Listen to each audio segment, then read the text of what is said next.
What's going on, everybody? Happy Friday. How's the audio? Does it sound all right? Is the audio coming through okay, guys? Trying something a little different today. I'm multi-streaming on X, and I have no idea if this is going to work or not. Should work. Everything's plugged in correctly. Everything's routed correctly, so in theory, it should work just fine. I just don't know if it is.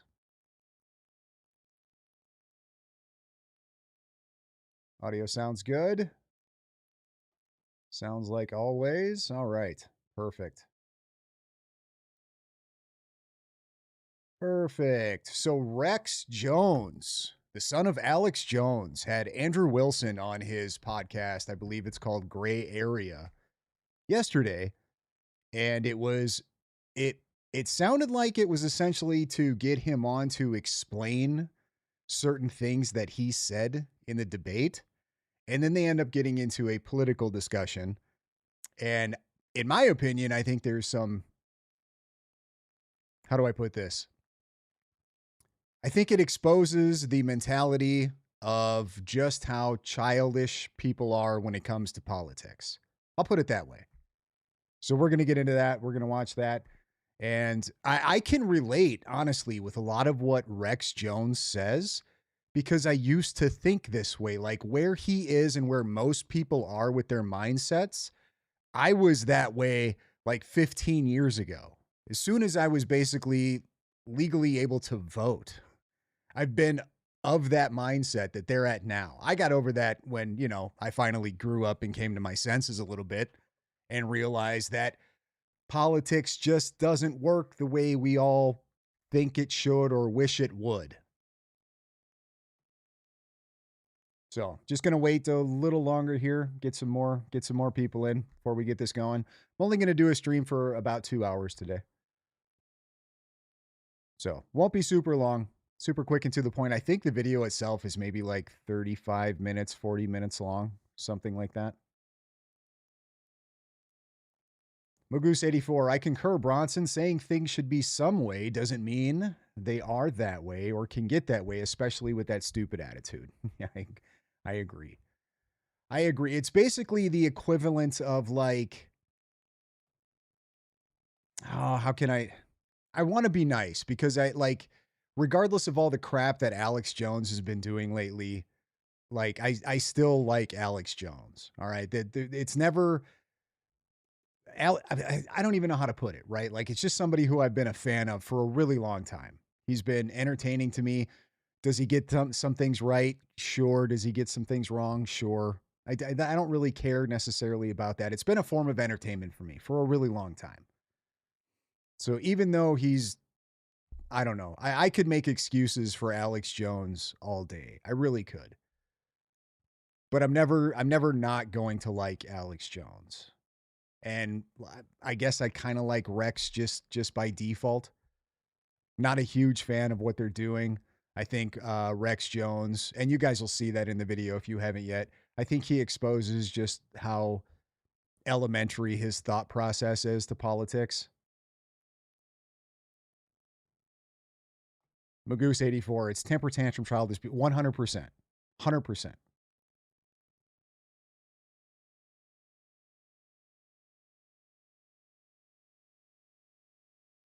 Just 2 hours. I'm going to try. I always have the mindset of I'm going to do a live stream and it's only going to go for a couple hours and it ends up being 3 or 4 hours. Nikki for freedom. You don't have to throw the child out with yeah, you don't have to throw the baby out with the bathwater. Oh, I'm just, yeah, I'm using that cliche in reference to how most of these people are responding to Trump and the current things that they don't like about Trump.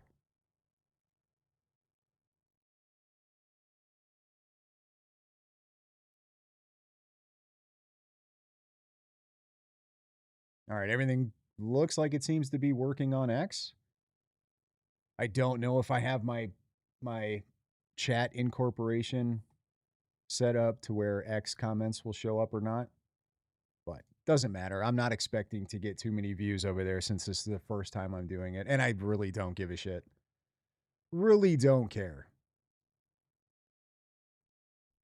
Alex Jones has his new network up. He is on X Live right now on the Alex Jones network. Yeah, I mean, it's the InfoWars brand is basically gone, but that, you know what I mean? That wasn't going to stop Alex Jones. No shot. It's honestly like, I don't like what he did with the Sandy Hook thing, but I really, he didn't deserve a 1.5 billion or 1.3 billion dollar judgment against him, in my opinion. That was insane. And it sucks that he lost InfoWars. However, he's being a real douchebag lately.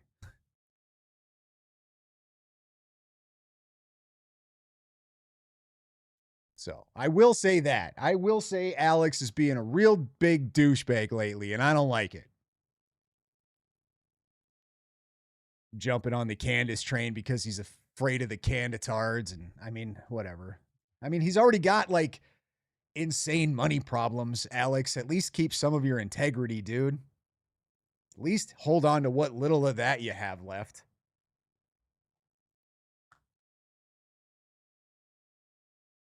I agree that was way too uh not sure extreme. Yeah, it was way too much. Way too much.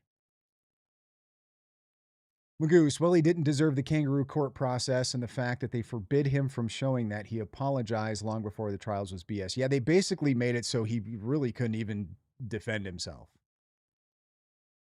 No, I agree. That whole thing, you know, I've talked a lot of shit about Alex over the last couple of months, but he he didn't deserve that.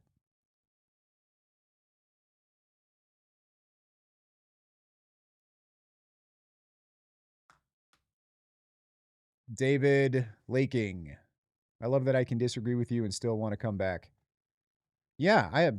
I like for the I mean, unless somebody's super crazy, like I'm all good with disagreeing. It doesn't mean that I'm gonna like. It depends. It just depends. Like I feel like there's a line. I'm not exactly sure where that line is at.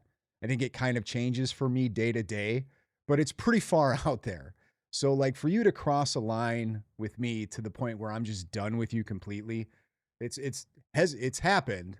There's a few content creators like I just don't care anymore. It doesn't matter. They have crossed that line. But for the most part, like people in comments, they'll get worked up because I'll have an opinion that they don't like or something or whatever. And then they just like throw a temper tantrum and leave. It's like I'm for the most part on a lot of the things that I talk about, I am not like 100% bought in. I'm always willing to be, you know, always willing to be, how can I put it? Persuaded in a different direction. If the argument's good enough, if it makes enough sense. Very logical. Google shut down his account. He wasn't able to get his YouTube analytics, and they claimed that that was him violating the discovery process.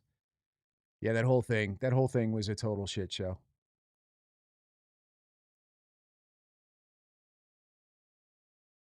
CJB 34 Coleman comes to mind. You talking about Baron Coleman? As far as like creators crossing a line? It wouldn't be so bad if I believed that Baron Coleman believed what he was saying. I just don't think he does. He seems far too intelligent to believe half the shit that comes out of his mouth. Candace, on the other hand, I've said this before. I go back and forth. I can't tell if she's retarded or if she's just pretending to be retarded. There are times where it's like she might believe her own shit. That Zebra Life. I usually can listen to anyone as long as their take is genuine. The second it's clear to me that they are saying fill in blank for me, yes, I 100% agree. Like if you don't have the balls to just come right out and say what it is that you're trying to imply, then just don't say it.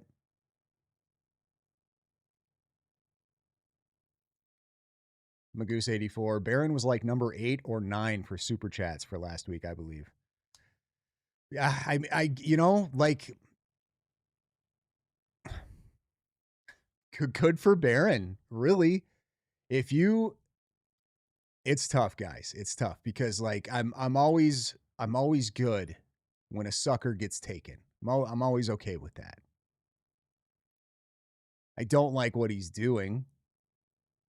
And like I said before, I believe that he does not believe half the stuff he says.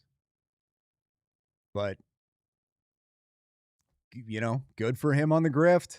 Good for him on the grift. Take those idiots for every penny you can, Baron. Go for it. He reminds me of the human version of a parrot, only parroting the talking points for personal gain. Baron Coleman? Baron Coleman is spinning his own web. It's to a point now to where Candace is using Baron Coleman. She's using his talking points. And depending on how things go with lawsuits and cease and desist letters, I think we will start seeing more of that. It wouldn't surprise me at all if Baron Coleman ends up overtaking, maybe not necessarily in numbers, but in popularity when it specifically comes to politic talk and the Tyler Robinson case. It wouldn't surprise me at all if we see Baron definitely compete with her in popularity. He's that good. I hate to say that, but he is absolutely good at what he's doing. Magoose84, it's clear that's what he's doing it for. Yeah, 100%. 100%. Trashing Erica pays well. That's the grift. Yeah, the algorithm sure seems to love that, which kind of has to make you wonder, doesn't it? Has to make you wonder. Is it as popular as everybody thinks it is, or is it manufactured? Is it being forced to be popular because of the potential outcome of Erica Kirk catching all this shit and TPUSA catching all this shit?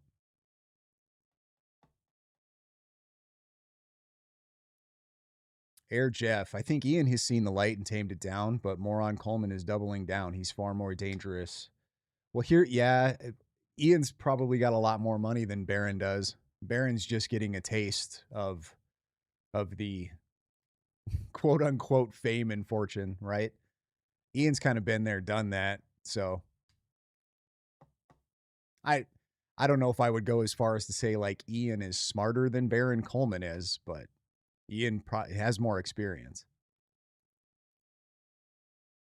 He thinks he's smart and choosing his words very carefully, but it's a very fine line. He's tap dancing and he won't always be the it guy. Well, Baron's an attorney. Whether he's a good one or not, I don't know. It would appear to be that he's not great, but I think when it comes to defamation, he understands how difficult defamation cases are to win. He tried one and lost. So he's got a little experience in defamation and understanding where the line is, I think. That Zebra Life, sadly, it's the channels or grifters that get pushed out. In my opinion, it's because people kind of want to be lied to because common sense, truth is boring to them. Internet makes people weird. I don't know. It's tough. I think people genuinely believe it. A lot of these really terrible conspiracies, people believe. So I don't know. I don't think that they're being lied to.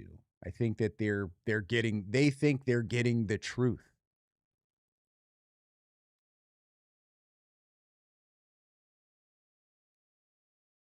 It doesn't have to be defamation with a corporation.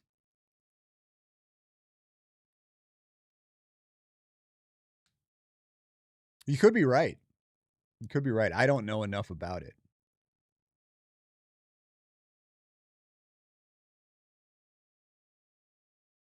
I don't know enough about it. The little that I do know about defamation cases is that they're very hard to win. Generally. I think there's some pretty slam dunk cases that have happened, but I believe for the most part, it's pretty hard to prove damages and whatnot. And I don't know. This is. I think it's going to be difficult for Brian Harpole to prove damages. I could be wrong, but couldn't the argument just be made that the fact that Charlie was unalived is damaging enough for his business? That it could he prove that the things that Candace Owens and Mitch Snow said further damaged his business or reputation? I don't know. It'll be interesting to see how all that plays out.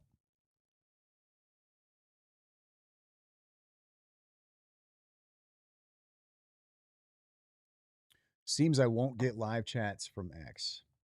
You know what? I think I have to.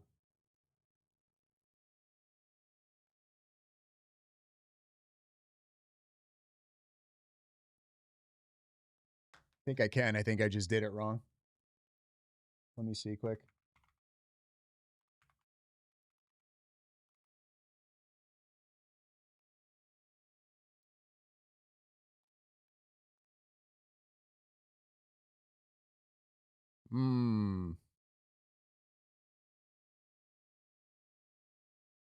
Okay, yep. Well, next time I will do it correctly. I just forgot something. So,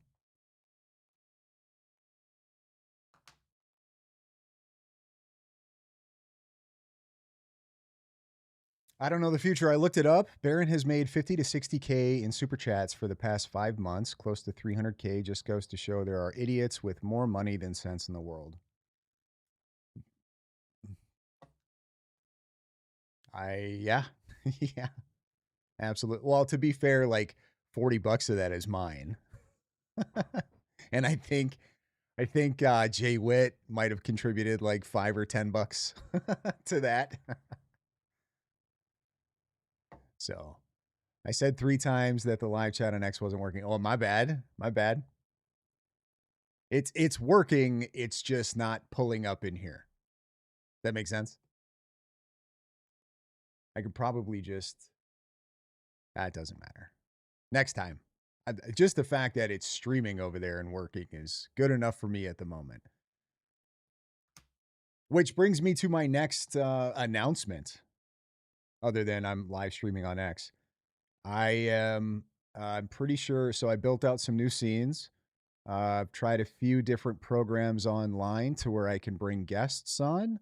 And I think I settled on one that I'm pretty sure is going to work well. So I'm going to start having people on so we can have discussions because that sounds way more fun. So that will be coming hopefully next week. Going to try one, maybe try to squeeze in two if I can get another person to commit. But so that'll be fun. Something to look forward to. Okay, guys, let's go ahead and get into this video. Let's go ahead and get into this. We've got Andrew Wilson with on Gray Area with Rex Jones. I don't know this dude's name, but it doesn't matter. And I need to adjust this. You're using a different software than I'm used to, so you got to give me a second here to set it up. Let me know if the volume on the video is too quiet or too loud, and I will adjust accordingly, guys. All right. I don't know the future. Okay, but you and Jay were like you asked. Well, we were yes, we were trying to bait him. So very different. You know, we weren't just sending him in messages slobbing all over him. No, I was the few times that I sent him super chats, I was absolutely trying to bait him for content. So I was content farming with it. And he was kind enough to oblige me.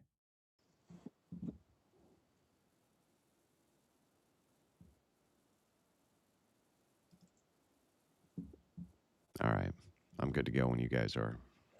All right, I think we're set. So I think the bone of contention that I had and that I wanted to ask you about is just like you made the disclaimer the first part of the debate, and I've watched the debate numerous times. It was a very good, entertaining debate between you and Owen. You made the disclaimer of like you're an anti-war guy, and like you don't support the current military action, or like you'd like for it to stop. That sort of. No, that's incorrect. I'm not an anti-war guy, but I'm not a pro-Iranian war guy. But you said that you support the Iran war. It's never happened once. Really? So this is incredible. Rex Jones claims that he watched the debate. A lot of people claim that they watched the debate between Andrew Wilson and Owen Shroyer. Here's the problem that I noticed. They clearly don't have any idea what the hell Andrew was talking about. They don't understand the things that Andrew was saying. They didn't understand the arguments that he was formulating. They had no clue. And so they went online and they just started saying things how they thought and were completely wrong. Like, weren't even close. And Rex gets tons of things wrong during this video. Okay, so I want to ask you about this quote here. You want to make sure they're alive so that they can get raped. Mm-hmm. So is that not a pro-war stance? What did I say right after that in the clip? That you're joking? Well, no. No, I didn't say. I thought you watched the debate. Yeah, I did watch the debate. Okay, so then what led up to that moment? Can you tell us that? We're discussing the you were making the assertion that the Iranian regime is a PDF file regime. No. What I was doing was I was trying to show a contrast in views. So if you agree with me that your views should be consistent, right? You should have consistent viewpoints on things. Yeah. So my whole point was to say, look, Mojo is unbothered. Huh? We give online traffic too much credit. There are 350 million people in America, up to 160 million vote in elections. Do we really think the average American cares about these people's ideas? Enough of them care about these people's ideas that it would definitely sway certain elections. Maybe not a presidential election, or maybe some would argue that Trump doing the podcast circuit absolutely put him over the top. And we're not talking about a presidential election. We're talking about midterm elections. So yes. No, we don't. I don't believe that we give too much credit to online stuff. I don't think we take it serious enough, to be honest.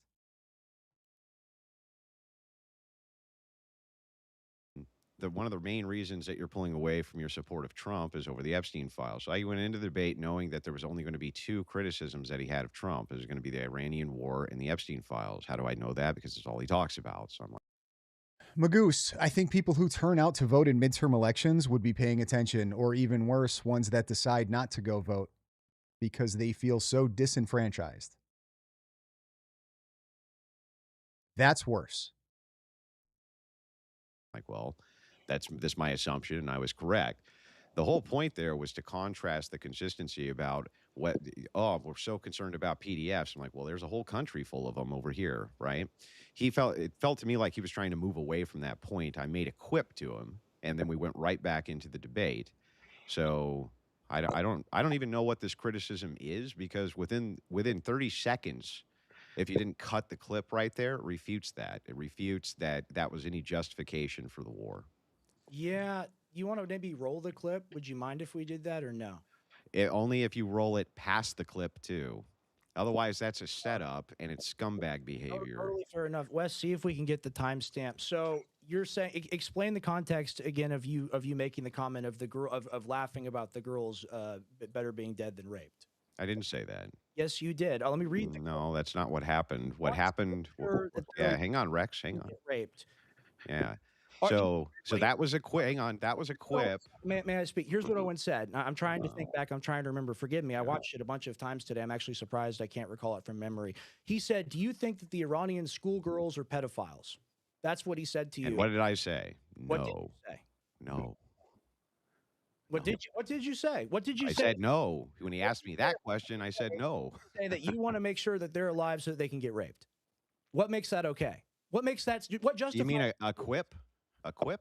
Now, look, you might not like the quip, but saying that I'm creating that as a justification for war, or that's my justification. It's not. It's me doing a consistency check via an internal critique to see if it's actually if his hysteria about pedophilia is actually hysteria about well, I'll say PDF because you're on YouTube about pedophilia. That's the whole point is a consistency check. He may not have liked the quip. I get it. Right. But pretending that that's some massive justification I have for the Iranian war, I think is absurd. Well, I mean, you go on numerous times in the debate to reference this to say that you like that Trump is blowing up pedophiles. And what they, for whatever reason, couldn't understand is that he was using that to challenge Owen on his consistency. Are you consistent with your beliefs when it comes to PDF files? You're so outraged about this alleged cabal of PDF files. Well, Trump is over here blowing a bunch of them up, and you seem to oppose that. Is that a good thing? Are you just as outraged about the PDF file regime that's been in power there for 47 years? Because you don't seem to be. So are you consistent or not with your arguments, with your outlook, whatever the case is? No, that's all for the purpose of consistency. So the idea is consistency. 4 or 5 You're times. so concerned about this. And we're Yeah, you're Probably could so have just let concerned Andrew say it, supposedly I about suppose. this global cabal of satanic pedophiles that you keep claiming. I didn't say that. I'm talking about Owen. Talking I'm about talking about Owen. I'm talking about Owen, not talking about you. If you're really so concerned about that, I can show you a country that actually I would consider a regional hegemony, which I consider to be a pedophilic elite. Okay, but That's you the point. support the military actions of killing them because they're the PDF file elite. No, I didn't say. Where do we get to that? How do So- we get to that part? How do we get to that part? Multiple points where you support the war. You point to the war only going on for 7 weeks. That's not supporting the war. That's me saying I'm not going to pull Trump. I'm not going to pull my support for Trump over a 7-week conflict. No, I'm not going to do that. No. Minor excursion. It's not a big deal. This isn't. It's not enough of a big deal for me to pull my support for Trump going into midterms. No fucking way. Do you understand that a lot of Americans voted for Trump on the basis of him being anti-war? And he's lied about that on both Ukraine and now the Iran conflict. Look, you know, this cope cracks me up here, right? Like, you knew that Trump was a Zionist going in. Thank you. Thank you. Finally, somebody else is saying it. Finally. I don't know how many videos I've done where I'm pulling up old interviews with Trump, basically saying he wants more Israel representation in Congress and that our government and country used to be better when they had more control in Congress. Nobody just like, oh my gosh, wait, Donald Trump likes Israel? I didn't realize. Like, you knew. Everybody knew he was a Zionist. Everybody voted for him anyway. And now he's in and he's doing some Zionist shit. You're all freaking out like, oh, I'm going to go back and we're going to completely, like, what? You're going to give power back to the Dems? You knew what you voted for. It's you know what I mean? Oh, you thought you might have been voting for something else. That's not how politics works. You don't get everything you want. Most of the time, it's just the reality. You are voting for the lesser of two evils. Every once in a while, it seems like maybe something good will come along, but that's just not how politics is. I used to believe in this whole, and Rex gets into this. I used to believe in this whole, oh, you know what? I'm going to take a stand against the two-party system. I'm going to show them and I'm going to vote third party. And that's how I voted most of my voting career. Guess what it did? Nothing. Did nothing. It doesn't work. It won't work. The way that the system is set up, the way that it's designed, it will not work. You're not ever going to get enough votes because there's always going to be this, we can't let this group in or we can't let this group in. You'll have a few, 1% of the voting population maybe, who are going to stand on their morals and be like, no, I can't support this two-party system. That's it. That's all you'll ever get. And in the meantime, that 1% or 2% vote that goes to third party is only going to either pull from the left or from the right, causing the other side to get power. Paramount Tactical with a $50 donation, replacing your $40 spent on Barron. I appreciate it. I appreciate it. It was money well spent though. I got some great content off of that like $40 that I spent. Thanks, Gary. Appreciate it. Crashman Von Stink Putin tossed towards your Baron fund. Like, should I spend more money with Baron Coleman? You want me to troll him some more? I don't know. I think I might be done with Baron Coleman. I mean, I'll call some shit out when he does it, but I don't know that I want to interact with Baron Coleman much more. Everybody knew Trump was a Zionist going in. Was it like when he moved the embassy his first term to Jerusalem? Did that just not signal something to you, or what? Does that make it good? I didn't say it's I think good. I said you knew it going in. Did you vote for Trump? I think he's better than Kamala. Did you vote for Trump? I voted for Trump because he promised Yes. wars. You voted for Trump, but you knew he was a Zionist going in. I knew he was a Zionist going in. We all knew he was a Zionist going in. He moved the department to Jerusalem. That was the first thing. He tore up the original Iranian agreement. That was the second thing. Urban Angst. Hello from Canada. Oh, you're Canadian? I don't want to dox myself, but I am where I'm at. I'm relatively close to the Canadian border. In fact, if I go just about an hour and a half north from where I live, they sound Canadian. It's basically Canada. We knew going in that this guy was a Zionist. We knew it. We voted for him anyway because the alternative was way too worse. It was way worse than what this guy is. And so, yeah, I'm not going to. If he does boots on the ground and a full ground invasion, that's it. That's a continuation of Bush doctrine. That's it. What about the 13 Americans dead? Does that count as blood on the ground, maybe? Is that kind of the same? Those aren't boots on the ground. No, that's ridiculous. A group boots on the ground, when we say that, is alluding to kinetic action with an invasionary force. May I make a point here? So when Marco Rubio comes out and says that Israel launched the initial strike, we had to back them up because we feared Iranian retaliation would kill American soldiers. Is that not a foreign country taking us to war and therefore robbing us of our sovereignty? Yeah. We agree. So that's great. So that we're not cool. You mean this thing that have never contested and have always been adamant about, and I don't want anything to do with Israel pulling the strings of the United States? I've done tons of anti-Zionist debates. Hang on. Especially anti-Christian Zionist debates, which is where the root of the problem, which is that Ben Bronson, people like us sound Canadian to Southerners, bro. That's okay because Southerners sound retarded to me.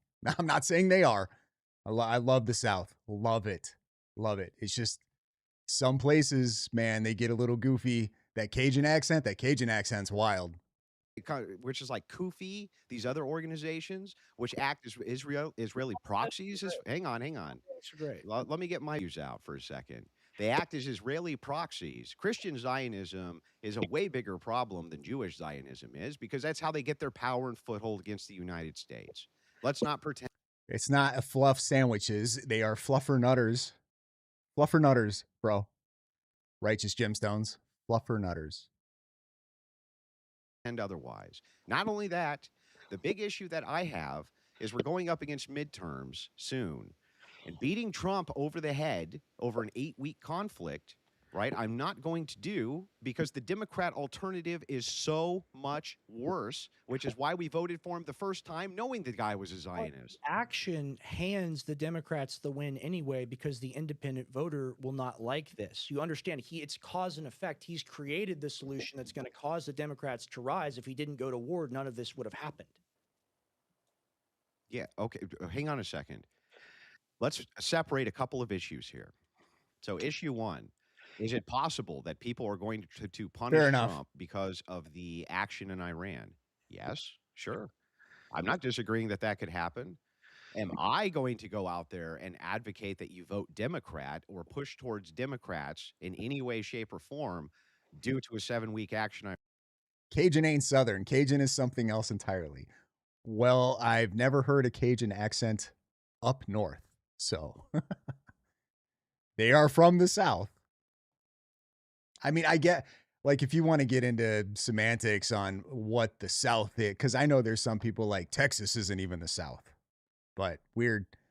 If it's everything is basically South to me. Iran? The answer is unequivocally no. Democrats are the worst, most horrific, demonic fucking entities on planet Earth. And Trump has had some major wins domestically. Like it or not, that is the case. And we at least have the inertia on the right now. We at least have. I didn't say that it wasn't. I'm just saying there are some people that don't consider Texas to be the South. They say Texas is Mexico or whatever, but I'm not, that's not me. It's not my opinion. That. So that's good. And especially socially, that's good. But I'm not going to back away from Trump heading into the midterms over this conflict. No fucking way. Doesn't mean I support the conflict, but I'm not going to do that. Does this look like another COVID to you? Because that's why I'm majorly against it. It looks like another COVID / Ukraine. You know, it's this thing that we're going to spend hundreds of billions of dollars on that's going to cause global economic markets and manufacturing everywhere to be destabilized and destroyed. No fertilizer, expensive diesel, expensive gasoline. It's not like you say it's a 7-week conflict. Like it's just, it's this thing that's happening. It's not just this thing that's happening. It's disturbed the entire planet. It's a black swan event. So to just kind of say, well, you know, hang on, back up real quick. Let's clarify some terms. What's a black swan event? What do you consider that to be? something like a COVID, something that comes in that disrupts and disturbs the market to a great extent. That's all a black swan event is something that disturbs the market.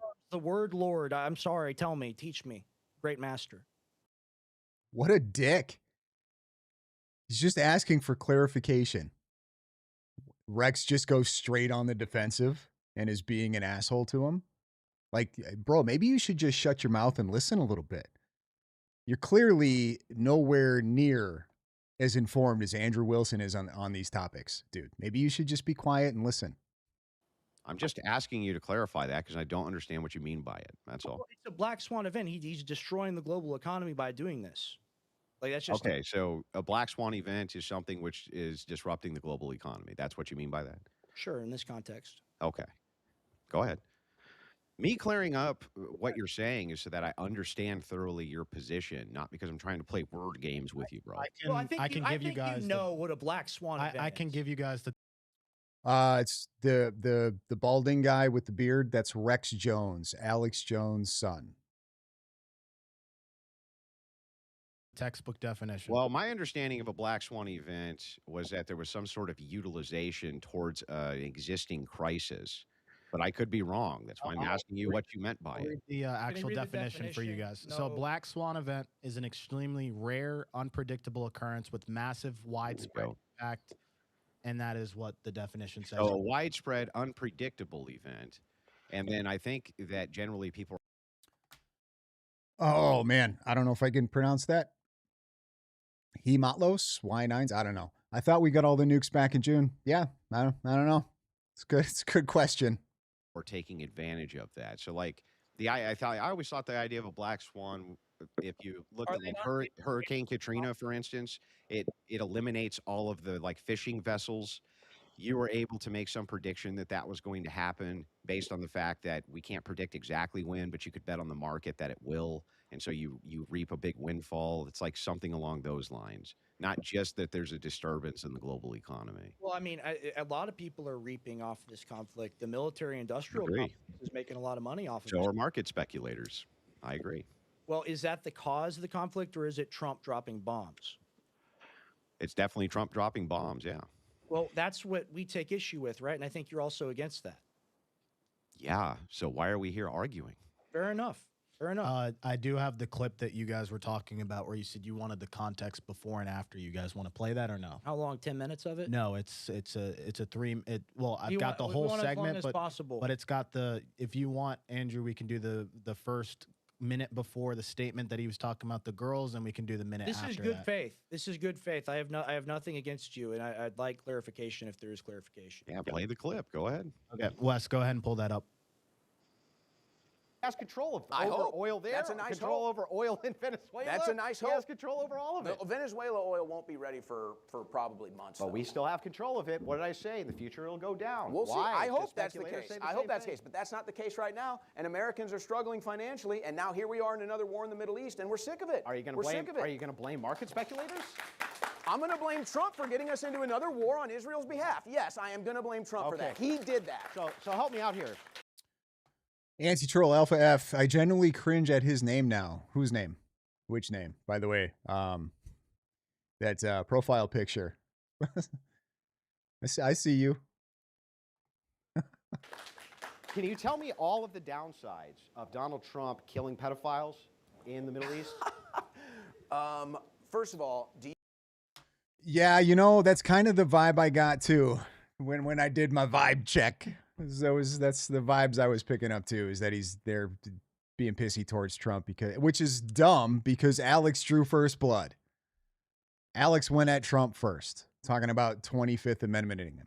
That was Alex. Trump hadn't said anything about Alex Jones until Alex went off on that stupid tirade and then brought Barnes in to be like, no, they need to do a coup. Need to just take him out and replace him with J.D. Vance right now before he blows up the world.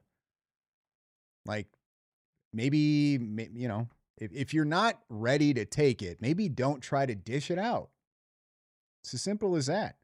I'll get on here and talk all the shit about anybody because I don't care. Like, they want to talk shit back, go for it. I'm always up for a good troll fest. But if you're going to get butt hurt, maybe just don't talk shit. know every single person? Were those schoolgirls pedophiles? It's institutionalized in the Iranian Just no. Constitution. Were the 200 schoolgirls pedophiles? You want to make sure that they're alive so they can get raped? But that aside, no, of course not. But there's going to be deaths inside of a war. Okay, so it is a war. Yeah, I didn't say it wasn't a war. Does he need I'm not going to congressional quibble approval? over the word, even though there's no ground invasion, there's no boots on the ground, there's none of that. I just want to know, how is the global interest served? You're so concerned about pedophiles. He killed one of the most major ones who's ever existed since the late 1970s. Well, he was friends with Epstein. He put it who's probably inside of bigger, the but- Constitution of Iran that you can marry 9-year-old girls, dude. And by the way, Khomeini, That's good. Khomeini, So- hang on, almost done. Khomeini was married to a 15-year-old. Perhaps by the lunar cycle could have been 14. His son was married to a 14 or 15-year-old. A lot of his high command were married to children as well. Trump killed all of them without a single boot on the ground. Great. So hang on. And, Right I'm there. sure- Right? That should be plenty to give you the context here that I'm contrasting whether or not his position on the pedophile hysteria is consistent, not that I'm actually advocating that you should go kill little girls because otherwise they might grow up and get raped. You might not like the quip, but it did bring it back to the point that I was making, which I thought was a fine, valid point for me to contrast the ideology. I could never vote demon rats. Mojo is unbothered. I've tried to do this like a mental exercise to come up with a scenario where I feel like I would have to vote Democrat.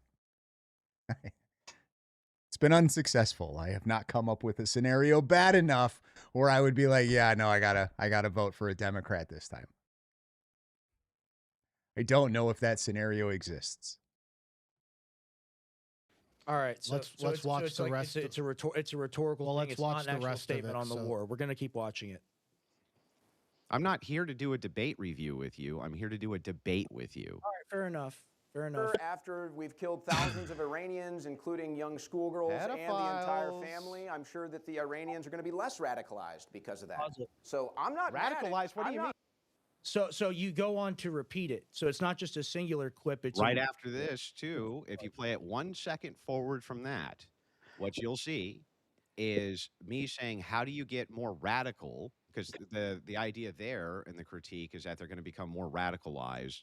And I said, how do you become more radicalized than allowing child marriage? How do you get more radicalized than that? Which I also thought was a fine critique. The idea here is me contracting. Now, you may not like the argument, but that's fine. In this case, that was a quip. What I'm trying to do is get to the heart of whether or not he has a consistent position on the pedophilia. And he didn't have a consistent position. Another thing that came up in that debate is Owen made the argument at one point. I'm paraphrasing here, but it was something along the lines of, well, I'm concerned about the PDFs in this country, not over in Iran. That's their business, yada, yada, yada. Okay. But you're concerned about genocides in other countries. So you're not consistent there either. It's, well, that those PDFs are okay because they're not here. I'm talking about here. Well, how come you don't have the same stance when it comes to genocides? Well, they're not, it's not happening in this country. Isn't that those countries' business? Isn't that their problem? Why should we get involved with that?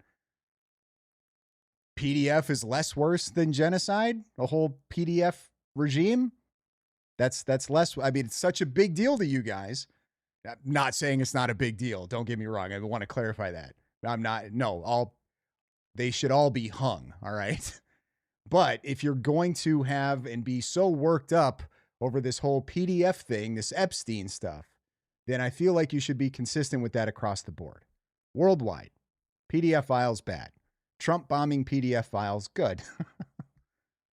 But they're just not consistent. So he's exposing the inconsistencies of their bullshit. It's just a way to attack Trump. That's it. Feel like hysteria that I'm running into.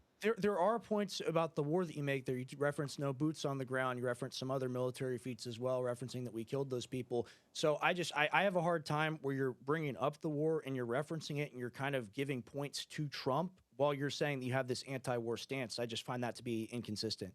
Me, Don't bug me with the $2 donation. Death to America is pretty radical, eh? Yeah, I'd say that's pretty radical. I've heard that justification, like, no, they're talking about the government. Okay, sure thing. Sure thing. You mean I was going to say the government of the people, by the people, and for the people, so the people, but whatever. They can try to justify that all they want. What about first the Saturday people, then the Sunday people? What do you suppose? What's that about? What's that about? me getting Owen to put his position out on the table is exactly what you're supposed to do in a debate. Me asking Owen, what is your position here? What about this? How does this coincide with that? Is exactly what I'm supposed to do during a debate. And it's exactly what I did. And it's exactly what I've done in every debate that I've ever done. I'm not going to yield any ground in a debate. It's a debate. And it's perfectly acceptable for me to critique your position, dive into your position, and make sure that it's consistent with what it is that you're saying. Owen, for the most part, I'll even grant that I lost that exchange. I'm actually fine with that. But for 90% of that debate, Owen only appealed to emotion. He didn't make any arguments. And he actually agreed with 90% of my positions by the end of the debate, especially when it came to domestic policy. So it's like you can have these critiques, and it's fine to have the critiques, but don't pretend that I'm running around being a war hawk or acting like Iran is good or any of this shit, because it's just nonsense.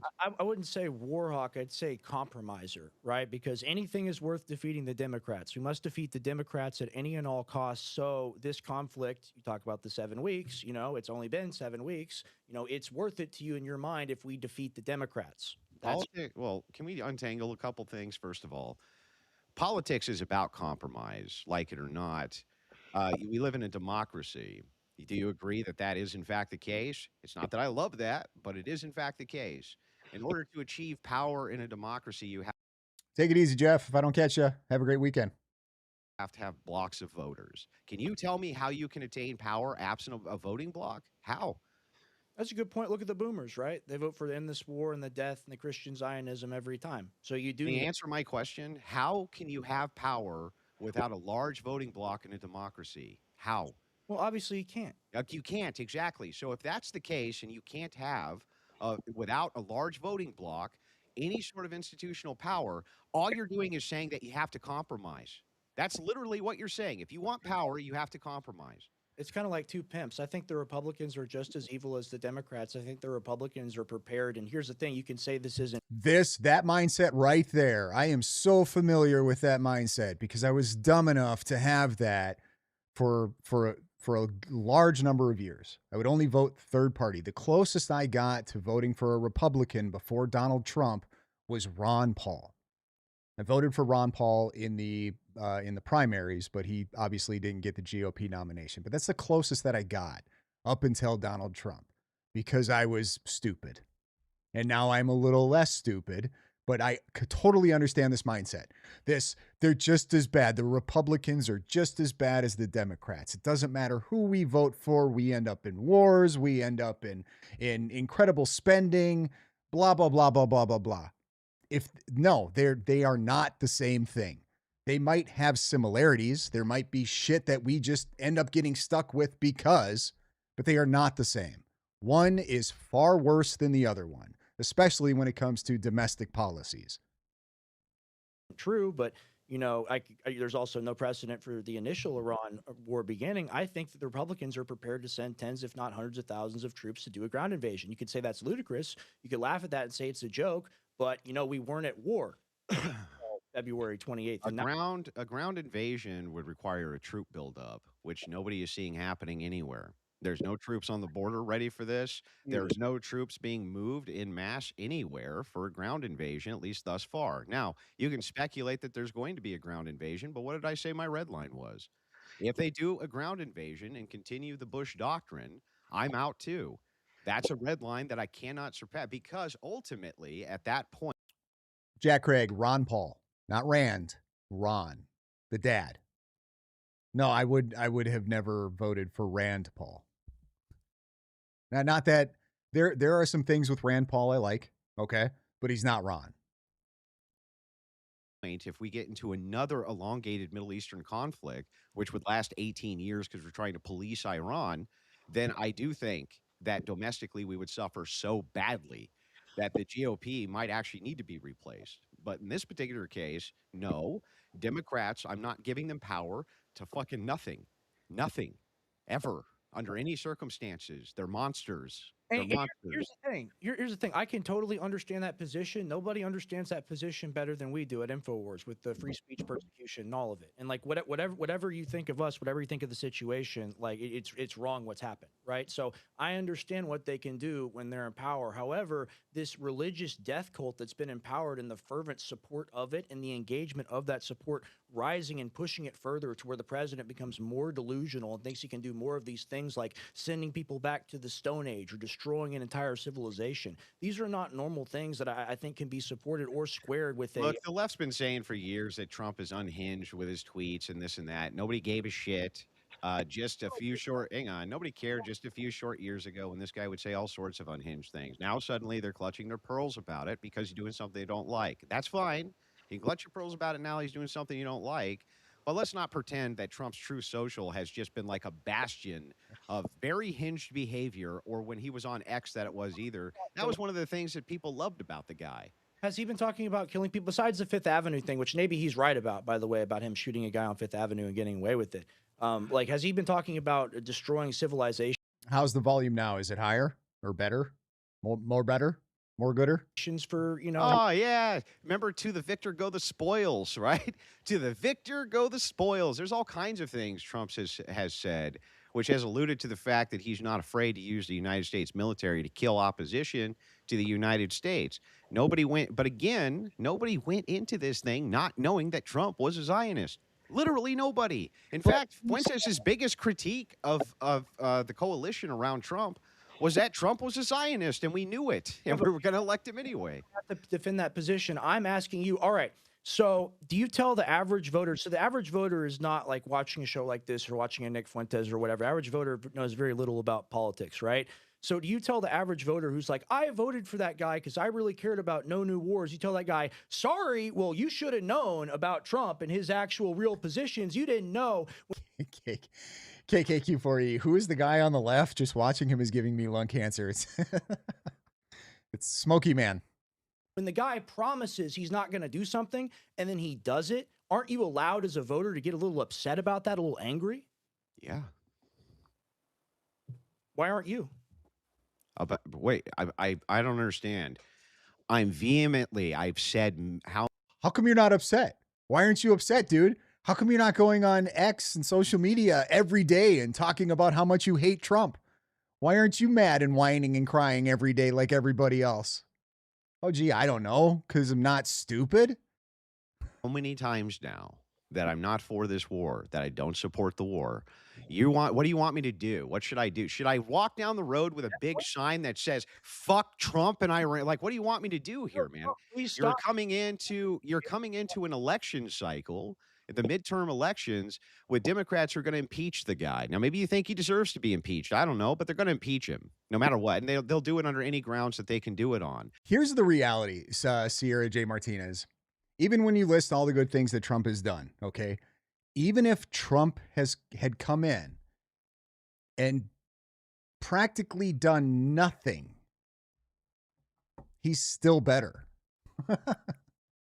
And if they do that, you're going to lame dunk him for the next 2 years. They're going to pack the Supreme Court and we're fucked. And that's the truth. That's the best argument I've heard. I'll be totally honest and fair. That's the best argument I've heard for all this garbage. And it's a good argument. Because that's what they're going to do. They're going to lame duck him. They're going to pack the Supreme Court. They're going to roll back the progress we made on Roe v. Wade, the progress we made with redistricting, the progress we made with Chevron, the progress we made with all of these court decisions. How is that right there, right now, the best argument that he's heard? How has he not heard this argument already multiple times? Rex, don't you pay attention to politics? Or are you not listening to what the Dems are talking about? Are you not paying attention to the left at all? Maybe you should start instead of just going on your daily tirades about how bad Donald Trump is.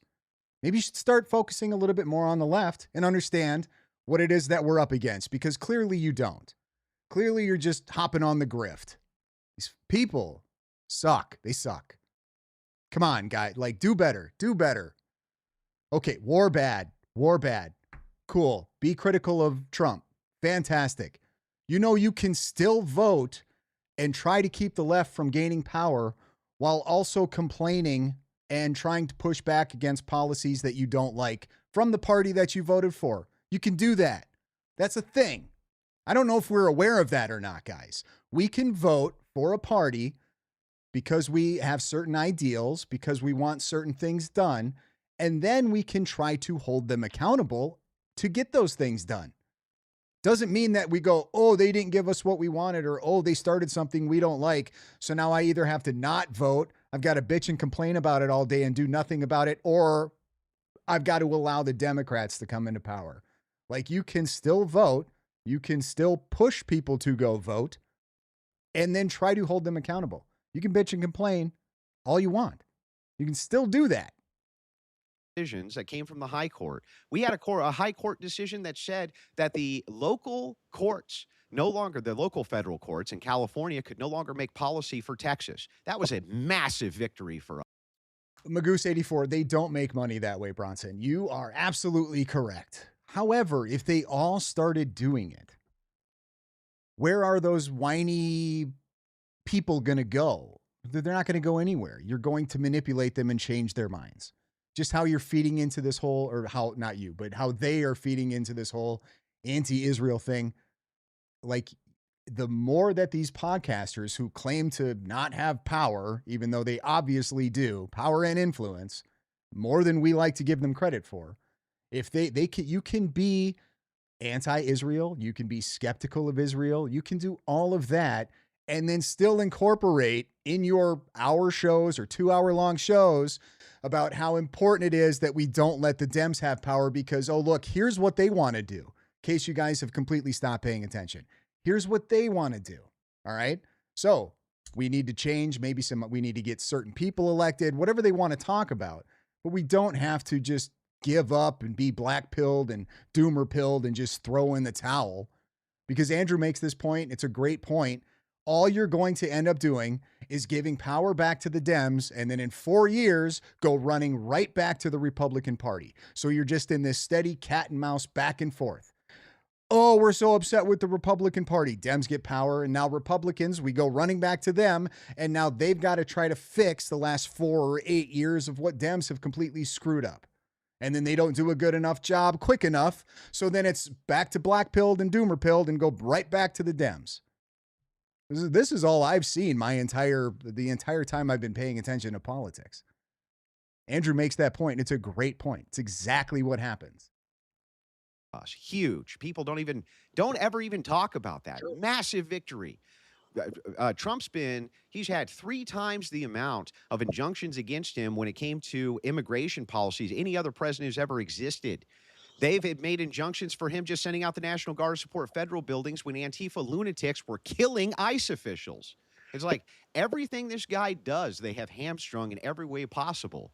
And heading into the midterms, I'm not about to do that. I want him to be successful. Now, I'll give some grace here. I thought what Trump said about your old man was bullshit. I did. Okay, I know that Jones was a huge supporter of Trump, and I don't think that he deserved that. 100% don't think he deserved that at all.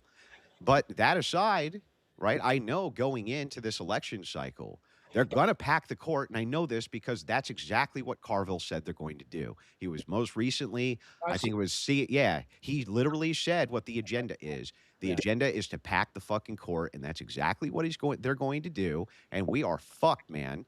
Bad if that happens. That's the best argument I've heard. I still vehemently disagree. For me, it comes down to the foreign policy and just the complete and abject betrayal that I can't accept no matter the. Michelle McGovern, we came here through pyramids. We are all the aliens. That's what I'm talking about. Those are the conspiracy theories that are great. That's what I'm saying. Let's get back to those. Those are fun. This stupid crap about Mossad agents and maroon shirt people being involved in the Charlie Kirk assassination. Like, hey, let's get back to talking about the pyramids and aliens, please. The domestic justification. I'm also mad at some domestic things as well, particularly data centers and kind of the monopolistic deals that have been made. Deals. I got a question for you, Andrew. This isn't part of the debate, but to shine light on some of the positive things that Trump has done, which I'm guessing you're trying to shed light on those things. What are the wins that you feel like he's had? Sierra J. Martinez, we also have to be realistic. What's the point of voting for someone who won't win? Well, the argument for that is that it's your vote, and you're supposed to vote for who you think best represents your ideals. And some people, like, you're not necessarily, you know what I mean? Like, you're not supposed to just be trying to pick the winner, I guess. Like, I'm just saying that's just the argument that's there. It's your vote, and you're supposed to cast your vote for the representative that you think best aligns or is going to do the best job.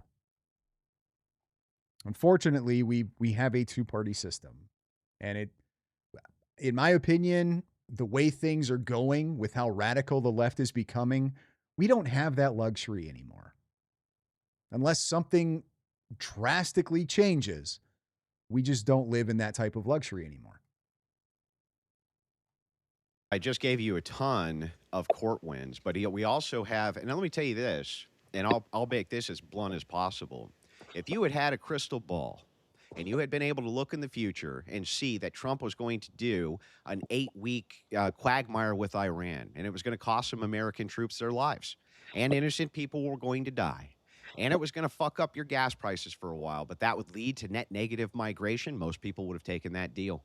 And that's the actual truth. Most people would have taken that deal because getting net negative migration into the United States has been a dream of mine and yours and every other right-winger since time before time forgot. I know Tim just asked you the question, and I appreciate you answering that. I just lost my train of thought. It's all good. It's all good. We appreciate it, by the way. We appreciate you coming on. I got no beef with you. I'm just kind of here spectating the argument. I think you guys are both making strong positions on things. I can't justify the foreign policy. Nothing justifies the foreign policy to me. Just the lying and the brazenness of the lie. I think it's pretty unforgivable. But you make the point of like, well, where is your alternative? And I do have to agree, there is no. Trump fucked up. I'm not going to make excuses about that, but that's the situation. Yeah, Trump fucked up. But even if I take into account Iran and I take into account the bungling of the Epstein files, both of which nobody's been more critical of dumbass Pam Bondi than me. In fact, in the same debate with Owen Shroyer, they asked me what was the biggest criticism you have of the Trump administration. I told them they're too pro-woman. They put this lunatic in the Office of Faith. They put a lunatic in the office for the Department of Justice, right? He's way too pro-woman, and they fucking bungle everything. I 100% agree that is the case. But I will say this, ultimately, right, if I have those two issues versus Democrats packing the Supreme Court, undoing all the progress that we've made over the last, by the way, this was not over the last 8 years, right? We're talking about the last 12 years. It's like, I'm not doing that. No way. Well, so what you present, I think you're right. Most people would take that deal. They'd say, "All right, we'd have the temporary pain, but you can't say it's 8 weeks. You can't say you'll know when it stops. There is no break on the train. This is the entire this is the thing about picking and choosing and declaring like we know the future. Like your argument actually kind of precipitates that you know the future because you think that it's going to end. Like I there's am not a soothsayer. I have to go off of the information that I have right now. short conflict and you kind of like We got Rachel Wilson in the house, everybody. Welcome, Rachel. Hey, great job. Great job in your debate against Brian Shapiro. Loved it. Absolutely loved it. W's in the chat for Rachel, everybody. that's kind of implied that it's going to remain a short conflict. You No, well, look, that's what you said. yeah, the implication here is simple. I'm not a soothsayer, and neither are you. Right this second, what has the conflict been? 8 weeks, maybe 9, right? And it was winding down at week 7, at least with some type of negotiation happening almost right away with the new Iranian regime. During negotiation in the past, it means nothing. Yeah, maybe not, but I'm just pointing out to you that I'm not a soothsayer. I cannot make a prediction that this is going to go on for 2 years, 3 years, whatever. What I can do is say objectively that right now they're in negotiations. It was only a few weeks. The conflict, and I'm not willing to bury Trump and have the Supreme Court packed and have these lunatics take over office over the Iranian conflict. I'm not willing to do that. That doesn't mean I'm for the conflict, though. Why can't we have an America First candidate that comes in like a 2016 Trump that's against all of this for real? Why Because does that? we don't have the coalition for it. That's the problem. I don't think that's true. I think a lot of people disagree with you on that one, that we don't have the coalition. That's a coalition that got Trump elected twice in 2016 and 24. No, it's not. Listen, here's what happened. Why did Trump run as a Republican? I was right. Why did he run as a Republican? I don't know. You don't know? Well, let me tell you. He ran as a Republican because I was there too. And he ran as a Republican because they had the infrastructure to get him on the ballot in all 50 states, run a massive ground campaign against Clinton. And if you know anything about the Clinton war machine, Clinton was being funded by Goldman Sachs. She was being funded by heavy money from every sector of the economy. They did not want Trump in there the first go around. Listen, as far as olive jars go, sometimes those things can be incredibly tricky, very slippery. Your hands are a little sweaty. I get it. All right. Even I've struggled trying to open an olive jar from time to time. Not a big deal. At all. Sure. And he needed that infrastructure in order to win, and he needed it the third time he ran as well. He needed that critical infrastructure. When I'm talking about infrastructure, Rex, we're not just talking about the idea of, there's lots of groundswell support. There was for Ron Paul. Okay, there was for other candidates as well. There's good grassroots support for these things. I'm not disputing any of that. But when I'm talking about infrastructure, I'm talking about the infrastructure necessary to get you on the ballot in all 50 states, to run a massive $100 million+ ground campaign in order to combat the Democrat war machine. And no, you don't have that. This is the real black pill. Yes, real quick. If you guys have not seen the Rachel Wilson and Brian Shapiro debate, you have to go watch it. You have to go watch it. If you haven't seen Andrews and Owens, you should watch that one too. But you should definitely see the Rachel Wilson, Brian Shapiro. She mops the floor with that douchebag. You're the real black pillar. Like there's no positive solution that can ever come out of anything. It's just the machine. It's just the system we can never overcome. I was going to ask you guys a question. You guys both can answer this. I rule 2530, but not peanut. I have never once struggled opening a peanut butter jar. Never once. I'm getting into that jar. It's just, there's nothing that's going to stop me. I like olives. I just don't like them as much as I like peanut butter. In a perfect ideal situation, let's say, the money's not a problem, the platform's not a problem, just so I understand your political views, what would need to happen, or what would you wish to happen as a result of after the aftermath of everything that's happened? First of all, this is not a black pill. What's happened is American political enfranchisements are really stupid, and they don't look at American history. The emergence of political parties happened as a direct result of universal suffrage. The second you universalize suffrage and you give everybody a vote, here's what happens as a consequence of that. In order for an individual to have power, they have to develop blocks. It would actually stand to reason you would end up with two primary blocks of power, because if one person consolidates more than 50%, you're not ever going to be able to have power. And so that's why you see this correlated issue. Political parties are an emergence and came from an expansion of suffrage. As long as we have universal suffrage, you're going to have a Nikki for Freedom. I hear complaining all of the time from all of these people, but they don't offer any advice on what should be done because they don't know. Because there really is no solution. And Andrew's covering this right now with universal suffrage. There's really nothing we can do. We are stuck in a system the way it is, where we are basically having to vote for the lesser of two evils. And hopefully we can get certain candidates that are like Trump or Trump-like into those positions, but it's still going to be in the GOP. There's not, you know what I mean? There's a reason that all of these third parties have come along and continued to fail. The way the system is built, it just doesn't work that way, and it's not going to. two-party system, and that's that. So you're against women's suffrage, women's right to vote. And because I used to think like this, the way that Rex is talking, like I used to have this mentality that it was just like, well, you know what? I don't support these two parties, so I'm going to, okay, cool. All that ends up doing, when enough people have this brain dead mentality, all that does is give power to the party that you want the least to have. That's all that ends up happening. Took me a while to wake up, but I finally did and finally understood the game that was being played. And I don't even know, like Andrew talks about having a line, right, to where it's basically like an invasion of Iran. Like that's where his line is. That's where he stops supporting Trump. I don't even know if my line is there, even with an invasion into Iran. I still don't know if that's enough for me to want to give power back to the Democrats. I'm not a fan of the war.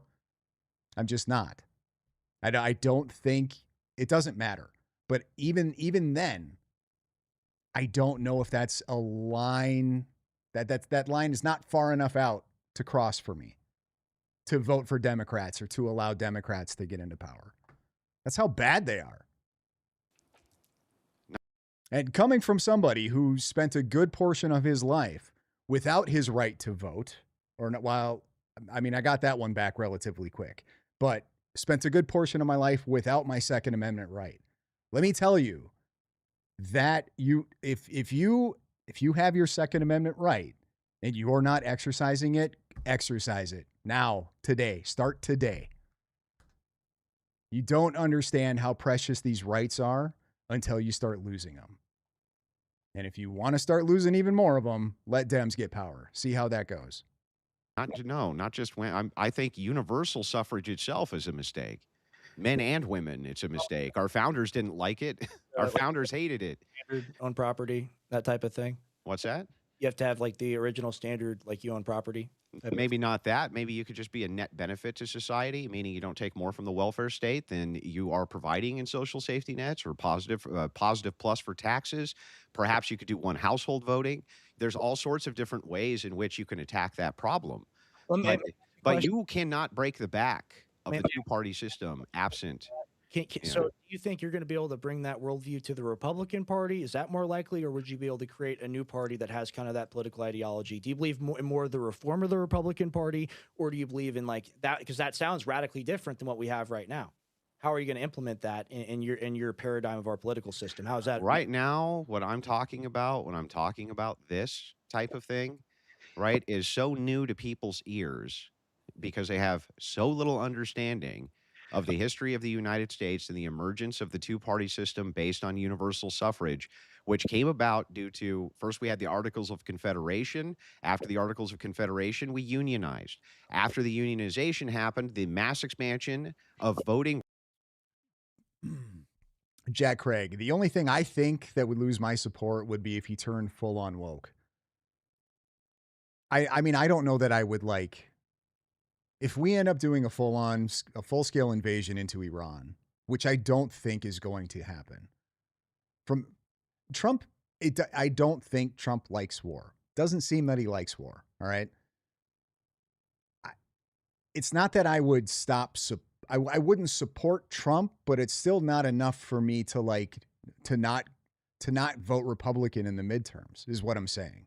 Like I'm still not going to give power to the Democrats. It would have to be there would have to be a really crazy scenario. Like I said earlier, I don't know what that scenario even looks like for me to either A, not vote or vote Democrat. Rights was on the docket due to the fact that certain people and demographics wanted to have more power. They wanted to have more power blocks. We used to have polling taxes. We used to have you had to be on a fire brigade to vote. States used to be able to govern that. And what happened was a Supreme Court ruling which took something that had to do with black people and had nothing at all to do with women or expanding voting, and they screwed the whole thing up. So the Supreme Court is now beginning to reinterpret these laws, and that's what I want to see them do. That's great. But no, I'm not going to be able to start a third enfranchised party. The Libertarians have tried it, they failed. The Green Party has tried it, they failed. Every party that Mr. Bali Song Art, the only thing that would lose my support would be for Trump to start praising Islam. Like, I don't think that's going to happen. That would suck. I hope that doesn't happen. you point to who goes up against the Republicans and Democrats fails, and that's because And my defense for that is Trump doesn't delete tweets very often. The Christian one, the blasphemous one, he deleted. So that makes me think we're not going to be losing Trump to Islam anytime soon. at the end of the day, if you, the individual, want to have power, you have to join a voting bloc. You have to. So, do you think once the boomers die off and there's kind of this new freedom in the electorate, which is this is my personal theory.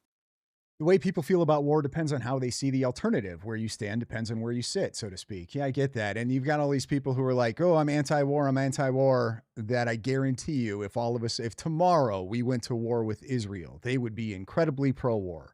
So they're full of shit. They're not consistent with any of their beliefs, period. Right. I think it's kind of like you have this glass of water right here, and there's liquid in that wants to get out. If you pour it, there's something on the top that's covering it. I think when that ice melts, when the boomers go away, last boomer turns 90 in 2054, I think you're going to see the political spirit of the country. And I think the system you're talking about right now, these voting blocks, I think they exist right now. I think they're primarily old people. The vast majority of people that vote are old. The vast majority of people that donate to campaigns are old. The vast majority of Americans are unaware about politics in general, and you don't think change is possible. Rex, that position is actually stupid. Before the boomers were alive, we still had a two-party system, Rex. Well, sure. Where did they learn it from? I just told you, it's not a learned thing. The emergence of political parties came from universal suffrage. The more we universalize suffrage, the more we consolidate it down to having two specific parties because it's the only way to enfranchise power. May I clarify? The ideology of the Democratic Party and the Republican Party is exactly the same. No, it's not exactly the same. It's more spending, it's more debt, it's more war, it's more disenfranchisement. That's what it is. The only difference is warfare and welfare spending. No. Look, even if I grant this, let's just say that I'm a uniparty guy, just for the sake of argument. Now, me is going to be through the GOP. Now, that sucks because the GOP is not a particularly effective arm. They're kind of cowardly when it comes to a lot of issues, and they fold a lot to Democrats. I totally agree that that's true. But if you want to break the back of the two-party system, it's not.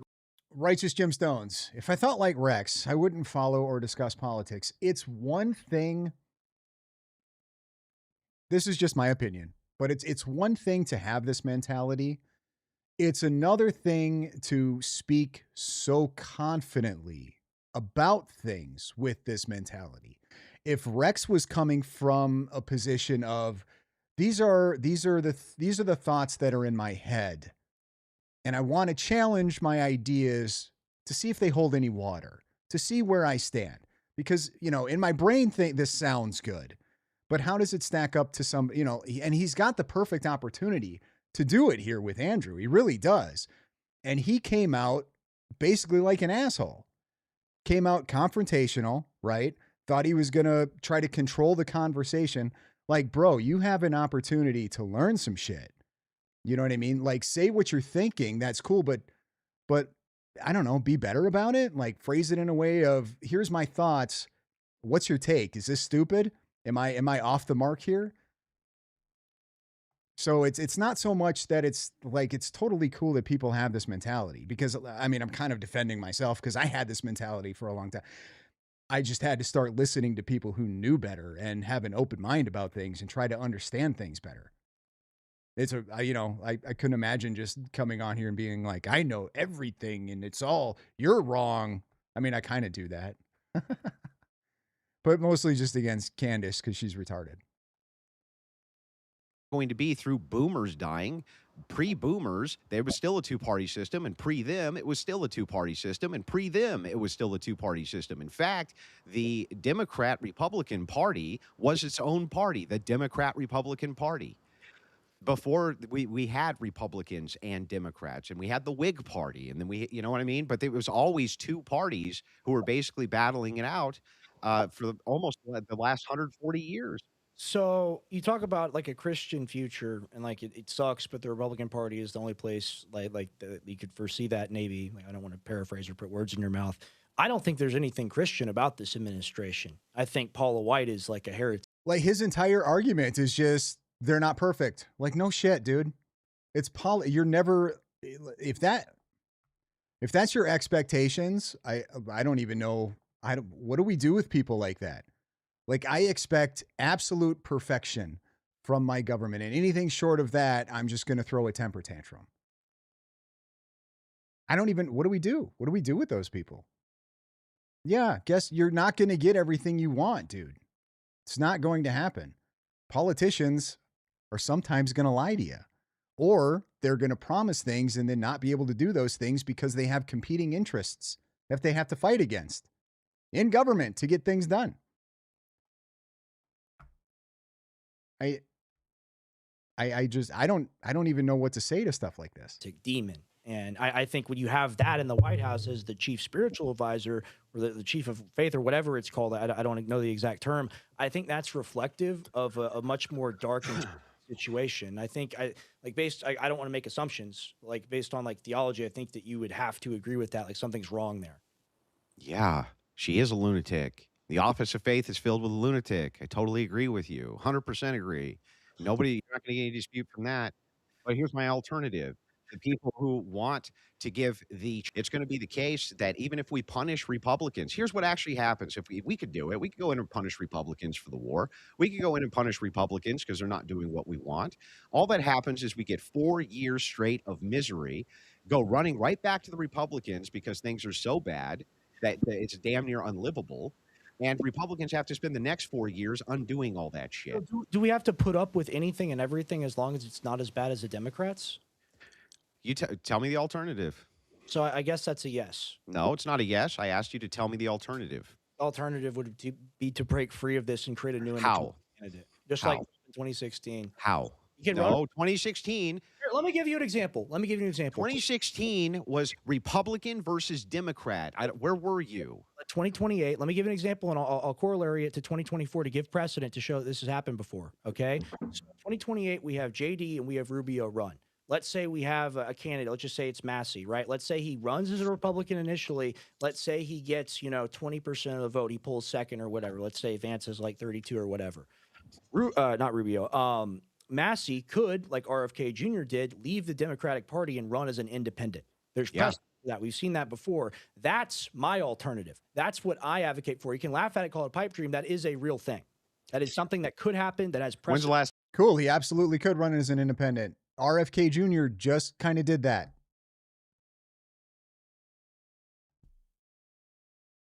There have been plenty of people who ran as independents. I don't know. RFK Jr. may have been one of the most popular ones to do it in recent history, but it doesn't matter because an independent has never won the presidency and never will because the system just doesn't allow for it. They make it incredibly difficult for an independent to get on the ballot in all 50 states. Damn near impossible. Not only that, Is an independent candidate going to raise how much? $1 billion, whatever it is that they really need to raise to even be competitive in any way, shape, or form?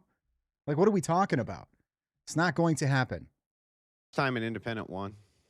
Hey, Closest was Teddy Roosevelt, but they've never when was the last time a guy that's just reality? Hang on. I'm sorry. How many? When? Never, right? What about a reality? Hang on. Let me ask your co-host. What was that answer? Never?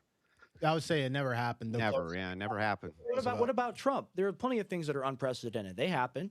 Like you're saying, just because something Trump ran as a Republican, dude. Well, I think he's a bit of a Democrat. You know, this is incredible cope. But it could happen. It could happen, bro. It could totally happen.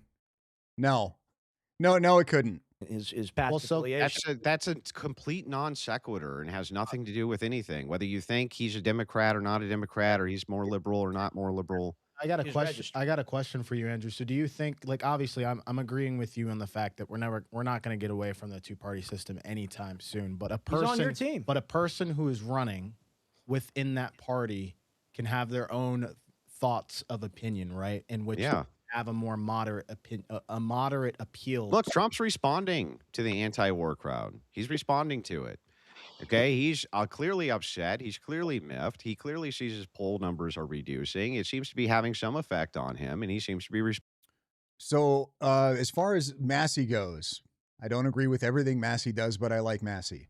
With what he did when it came to the pistol brace stuff, like, Massey's going to have to do something incredibly stupid for me to not like that dude. Responding, at least somewhat, to the people who are saying that they don't want any conflict in Iran. I get it. You can have your opinions. You can do all of that. But here's what you're stuck with, and this is brutal reality. And people are going to have to accept it because this is what is actually the case. I'm not saying what should be here. I'm saying what is. What is that if you have universal suffrage and every idiot who's 18 years old can vote, they're going to join a power block, and those are necessarily going to reduce to 50-50 power blocks because you have to have the largest block in order to enfranchise power, and that's that. And so if that is the case, and that's what we're dealing with, then I know for sure that the power block, which is going to bring us more of the Democrat madness, these lunatics on the left who have done everything they could do to destroy my great nation, I'm going to oppose it, and I'm going to be right there to do it. If you have an alternative, Rex, I'll do that. Can you give it to me? Can you tell me what it is? Yeah, it's you know what? Magoose84, this is the rare occasion of vehemently disagree with you. So you didn't like what Massey did when it came to the pistol brace rule? You weren't a fan of that?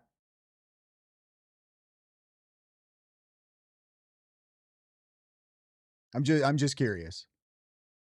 Does a politician have to be perfect for you to appreciate them?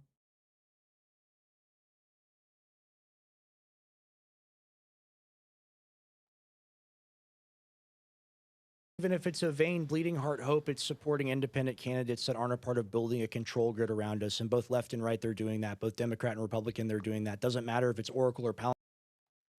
Oh, here we go. Donnie Mac 420. Massey has ties to questionable Islamist money. Questionable ties? Can you prove it? Can you show me evidence that he's taking Islamist money?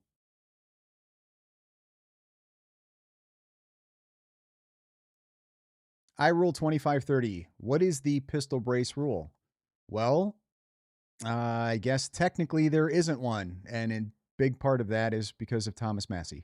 So to make a long story short, there was a company that created this thing called a pistol brace for if you take a rifle like an AR-15 and you shorten the barrel, that is now considered an SBR, and you have to have a tax stamp for that. If you have a barrel under 16 inches, it's a short-barreled rifle, which is a highly regulated item, okay? And you would need to get a tax stamp for that. It was a $200 tax stamp, and then you had to go through a more stringent approval process. Basically, they just look at your background a little more and take quite a lot more time to do it, and then approve you and then charge you $200 for this. And then you had to get it engraved, and it's got to be registered. And like if you leave the state with it, you have to notify the state that you're coming in with a registered SBR, yada, yada, yada. So a company came out and they made this thing called a pistol brace, and it replaces the stock on the rifle. And it's essentially a brace. It kind of looks like a stock, but it's not. It's a brace that you're used to wrap around your arms for people who maybe are handicapped, people who have had war injuries, whatever the case is, to where they can't shoulder a rifle. So they brace it to their arm to fire it. Okay. And it's got a shorter barrel. So if you purchase this with this pistol brace, it's now considered a pistol and not a rifle. This is how stupid our gun laws are. Okay. The ATF approved this. They said, nope, totally fine. And then a few years went by and they were like, you know what? Maybe that's not fine. Maybe you just can't shoulder that. You can't use that and press it up against your shoulder. As long as you don't do that, it's fine.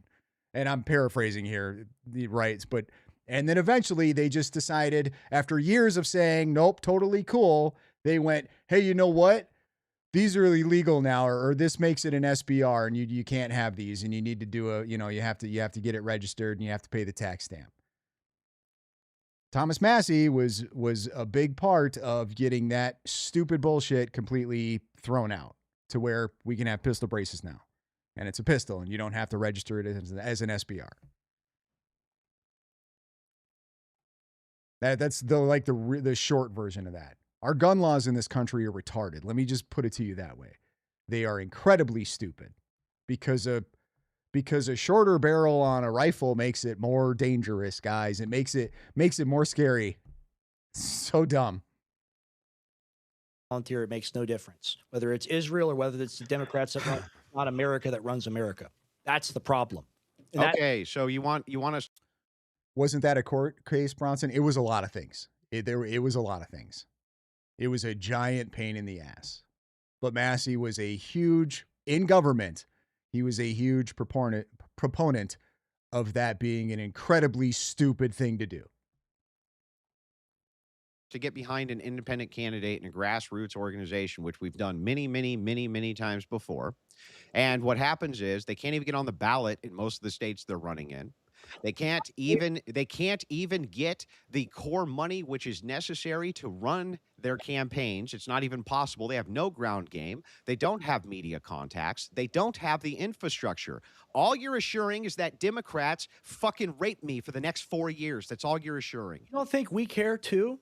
You don't think we also care about the Democrats destroying the country? You're pushing people to the point where no one will ever vote Republican again because of what Trump has done. What? You don't think that we care that the Democrats are gonna completely grape us? You're pushing people to not vote Republican. What? What the fuck is he talking about?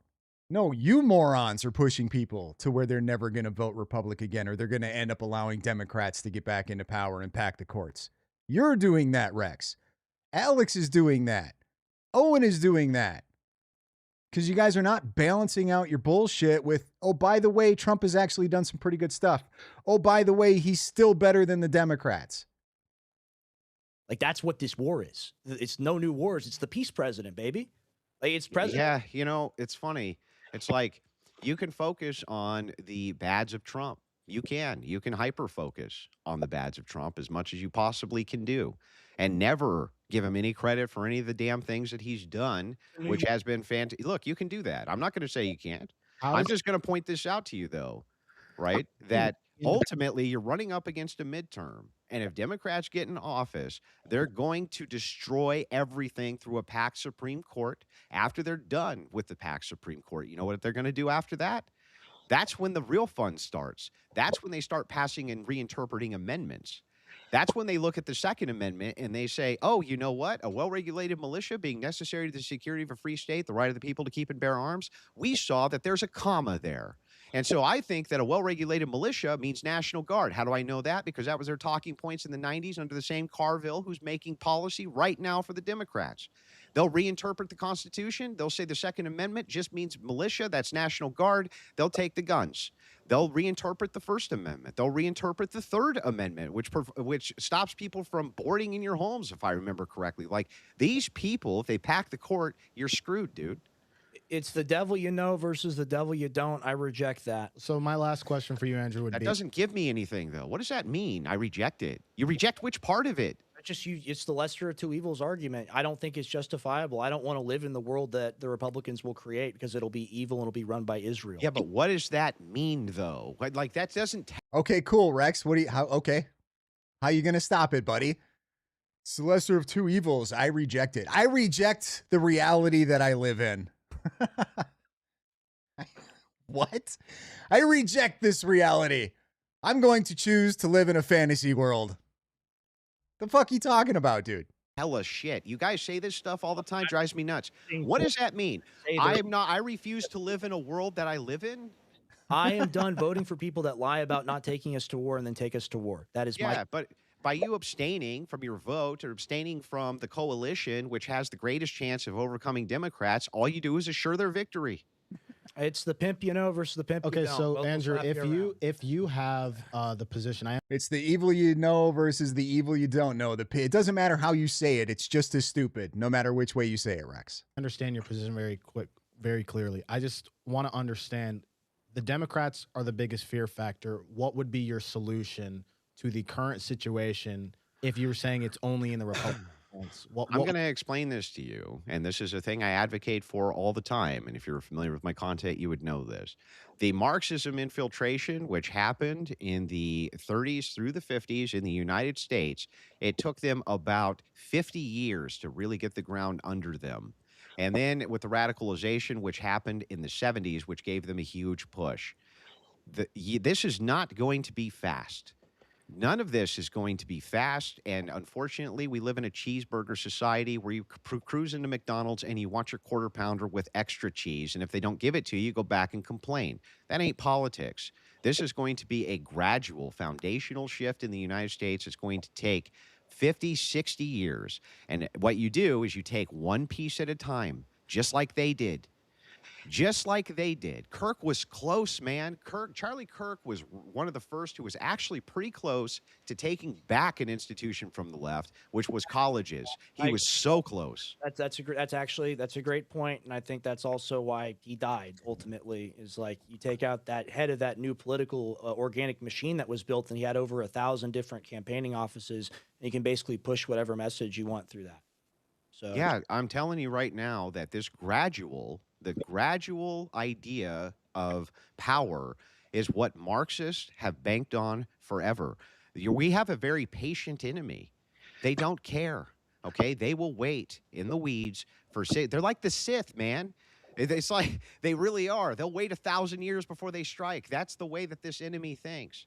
They did it gradually over the span of 100 years. You think that you're going to undo all of that, eliminate the deep state? You're going to change amendment policy for universal suffrage in a single or two terms of a president? That's wishful thinking, and it's naive. What we have to do is take the small incremental progress over time and continue it. What evidence is there that everything that's being done right now expands government power? Like that's what you're talking about, is being afraid of government power being expanded, and I agree that is a huge problem. I mean, the same thing could be said in the military usage as well right now. I'm not a libertarian. Government expansion of power is not my primary concern. I'm a Christian nationalist. I have a different... Magoose84, not trying to argue. I just followed the case and didn't remember Massey having anything to do with it other than grilling the ATF director in 2023. Yes. But he was a huge proponent in talking about it, in defending it, in basically calling the ATF retarded. As a politician, when it comes to, this is just from somebody who did not have a Second Amendment right for a long time, who understands how important it is and how stupid our gun laws are. I wouldn't say that I'm a single issue voter, but the Second Amendment is incredibly important to me, just as important as the First Amendment. So if there's a politician, okay, who is very pro 2A, it's going to take a lot for me to be like, no, bad, get him out of here. Does that make sense? view on what government power is. All government is force, and all rights boil down to force. And if you want your rights enforced, you're going to need to have a substantially good sized government, and that's that. Because you, unfortunately, have all sorts of property that I'm sure that you want protected, and you have contracts that you want protected, and you have contract law that you want protected, and you have kids that you want protected, and you want 24-hour security from the government all day long.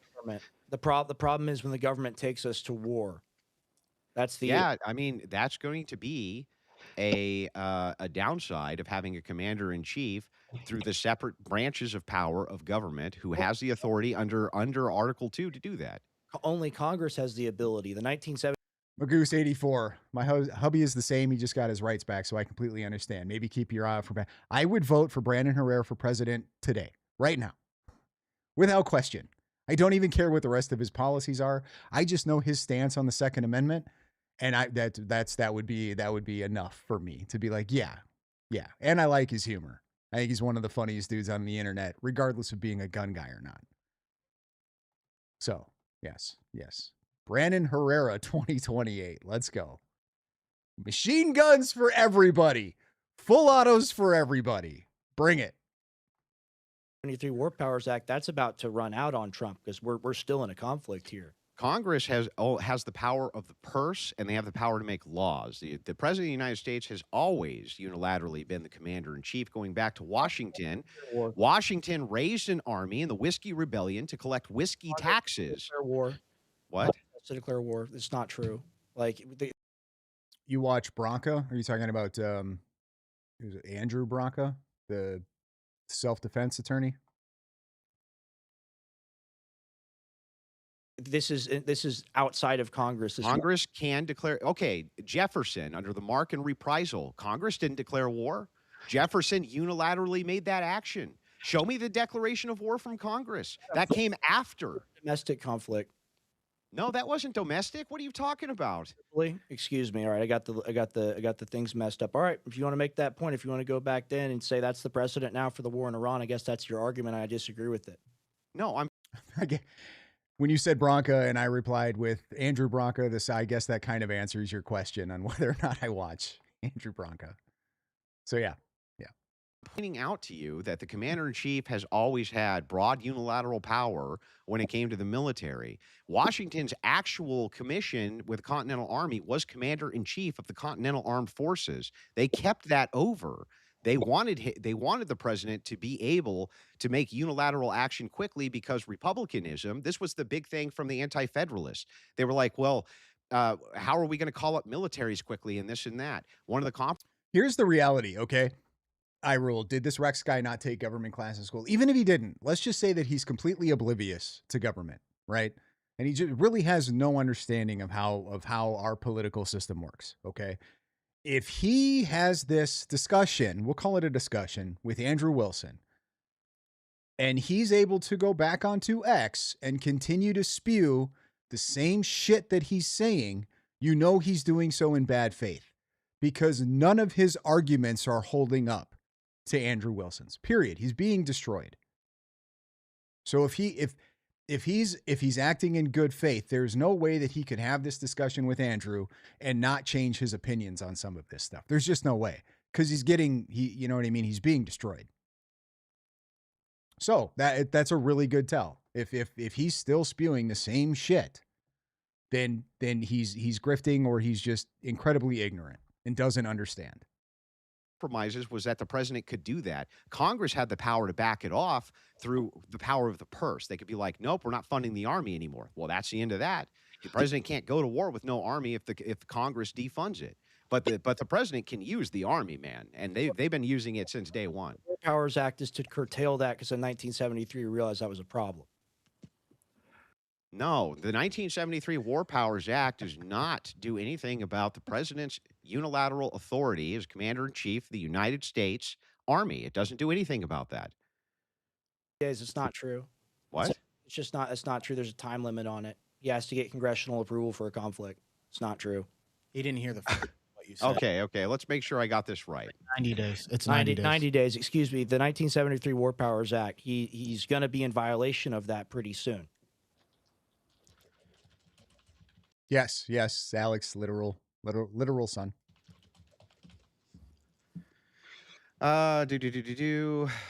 To commit armed forces abroad without congressional consent, passed over President Nixon's veto following the Vietnam War. Okay, got it. So now I know what you're referencing.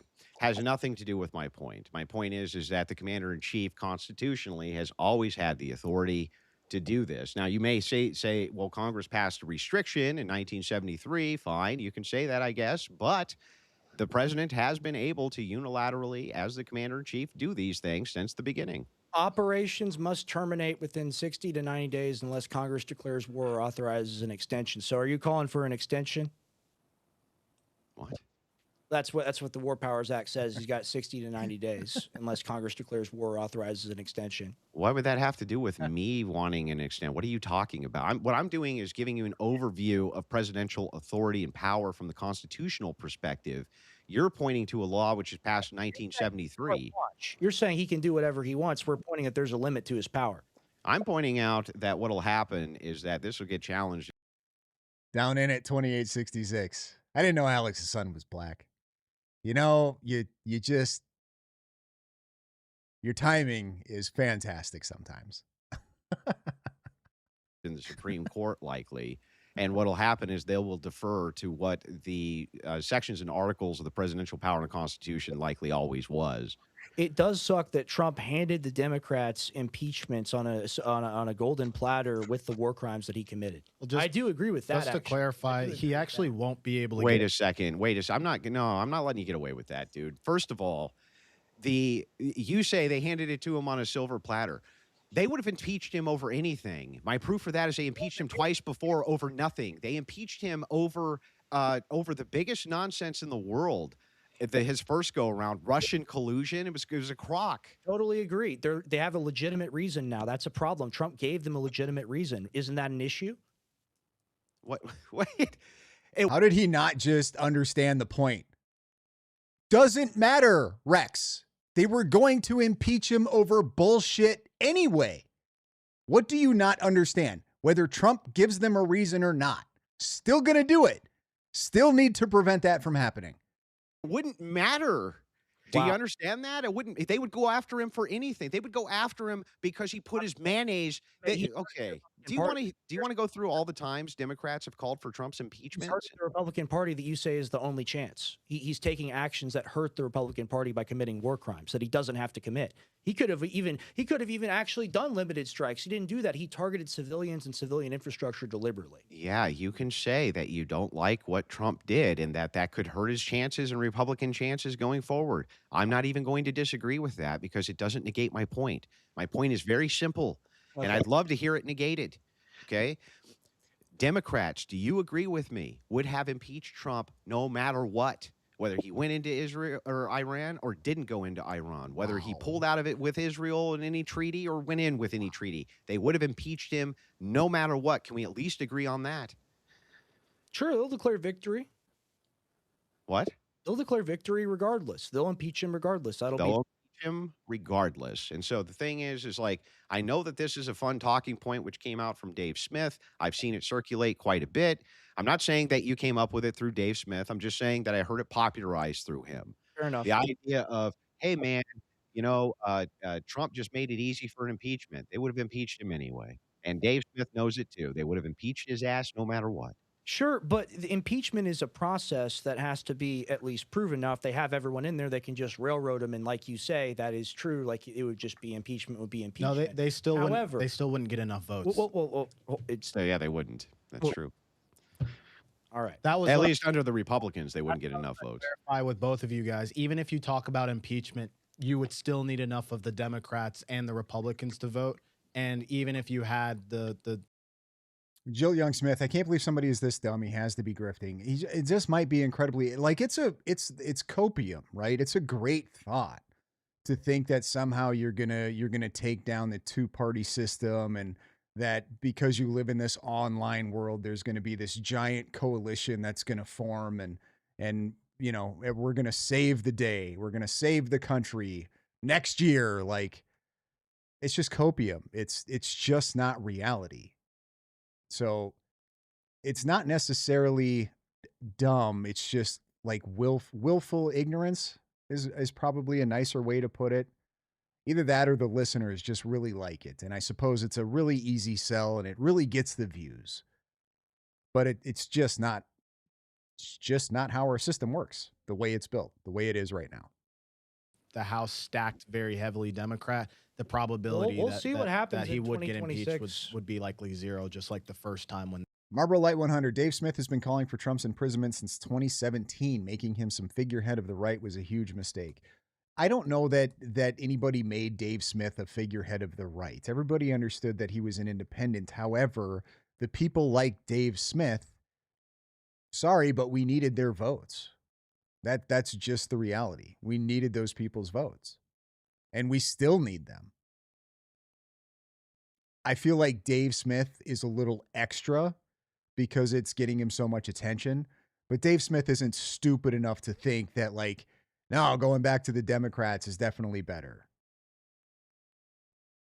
I mean, maybe he thinks that. I can't imagine he's that. Dave Smith isn't stupid. And Dave Smith, you know what I mean? Like, I don't know. I don't dislike Dave Smith. I don't necessarily agree with all of this stuff. And he's incredibly, Israel lately, which is, I'm not a big fan of our, I don't think we need to be giving Israel as much money as we do. I don't like how much influence they seem to have.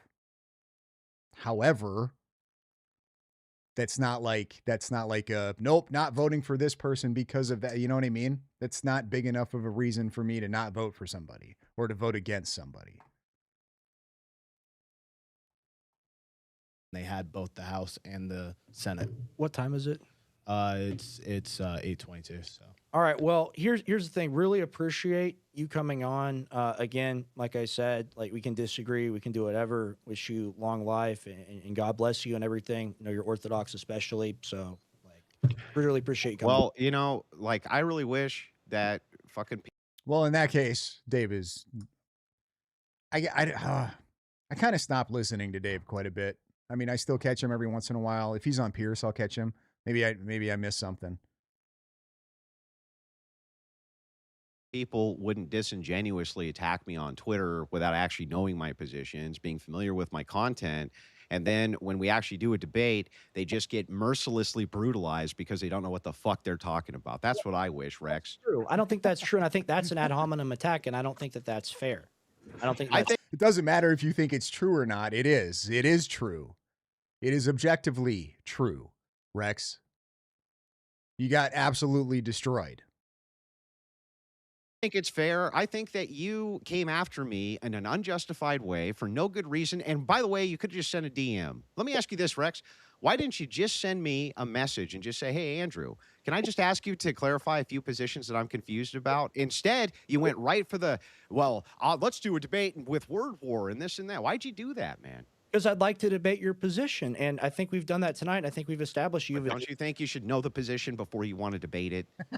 Man, here's the thing. Here's what you said. This is why I clipped it. You want to make sure that they're alive so that they can get raped. I found that to be quite incendiary. It made me mad. I clipped it. Yeah, because you're stupid and didn't understand the point that he was making with it, Rex. Oh, Andrew said some words. What was the context? What was the point? Did you get it? No, you didn't. You just jumped on the bandwagon like everybody else because you're retarded. Because I found it to be ridiculous. And I still think that you're covering up for that a little bit. Yeah, it's funny because 5 seconds ago, before I brought this up, hey, man, you're great, you're awesome, you're an Orthodox. Now, 5 seconds after that, it's, no, actually, I still think you're an Iranian shill. It's like, make up your mind, Rex. You're putting words in my mouth. Did I say he was an Iranian shill? No. I didn't say that The at all. implication was I'm covering up for what? What am I covering up for, Rex? For anything. I said that you said you want to make sure that they're alive so that they can get raped. I found that to be incendiary, so I clipped it. Yeah, I get it. But you know what's really funny is like I wouldn't have done that to you. I would have gone to your debate and I would have actually looked at the context. And if it was true or if it was false, I would have put that out. I would have said, look, I went through and reviewed. Here's what actually happened. Because I'm actually really good faith, especially to people on the right, because I need their help. Because we need a coalition going forward. We have to have one. Or we're going to get fucking guts stomped out. You come in here and you're using all these terms about getting destroyed and getting obliterated, and you're also saying you're trying to have a good faith conversation. We're trying to have a good faith conversation with you here, and You explain your position. So that's your No, all that happened at the end of this debate, not during the debate. But I'm not going to let you walk out and be like, hey, man, hey, thanks for coming on the show. I just really wanted to clear this up, because that's not actually what happened. What happened is you disingenuously took a clip, put it out, assumed the position, attacked me for the position publicly. Then when I come in to defend myself, let's be pals. It's like, why don't you do the right thing here and just say, you know what, Andrew, I'm sorry, man. And you know what, I'll accept your apology. war. You justify Trump's actions. And like, that's all you've done here. Is you've said, well, Yeah. you know, we better stay on the plantation because, you know, Matt there is real mean. That's been your entire argument. I disagree with that. So you're doubling down. That's your take, man. So you're gonna double. You're not even gonna bother. You're not gonna be like, hey, man, you know, I'm sorry about that, Andrew. You're a public figure the same as I am. You said something during a debate which is disgusting. So You know, it's funny, man. What It's a like, what a bitch. What a bitch. I would have been like, you know what, I'm sorry, dude. I got that wrong. I would have done that. well, you're the grand moral poobah, and we appreciate that. Yeah. Wow. I mean, maybe just in the future, don't be a fucking jerk. I don't think that's fair, man. You know, and Well, you're acting like one right now. Why don't you just say that you're sorry, and then we can move on? I don't know, man. You seem to me like you support the So dude got basically just destroyed and he's butthurt about it. Is that what we're watching here? Had no points, had zero argument, got destroyed, and now he's butthurt about it. And Andrew's calling him out on his bullshit, and he's even more butthurt. So instead of being a man and just admitting you were wrong, nope, got to go on the defense. And then they want to complain and bitch and moan about politicians lying and being fake. They're going to be upset and they're going to clutch their pearls because politicians are lying and fake. Yo, you're doing the same thing. You're doing the same thing. this war. So like, No, now we're back to, actually, Andrew, I think you do support the war. When 5 seconds ago you were like, you know what, I'm glad you clarified that. So it's like, which one is it, Rex? now you're saying that I clipped you disingenuously. I didn't clip you disingenuously. So I just don't know where You did, because we just watched the debate post that, which gave the actual context, and you had nothing. Well, you support the war because you say it's good to kill pedophiles, and you say that's rhetoric used to defeat Owen.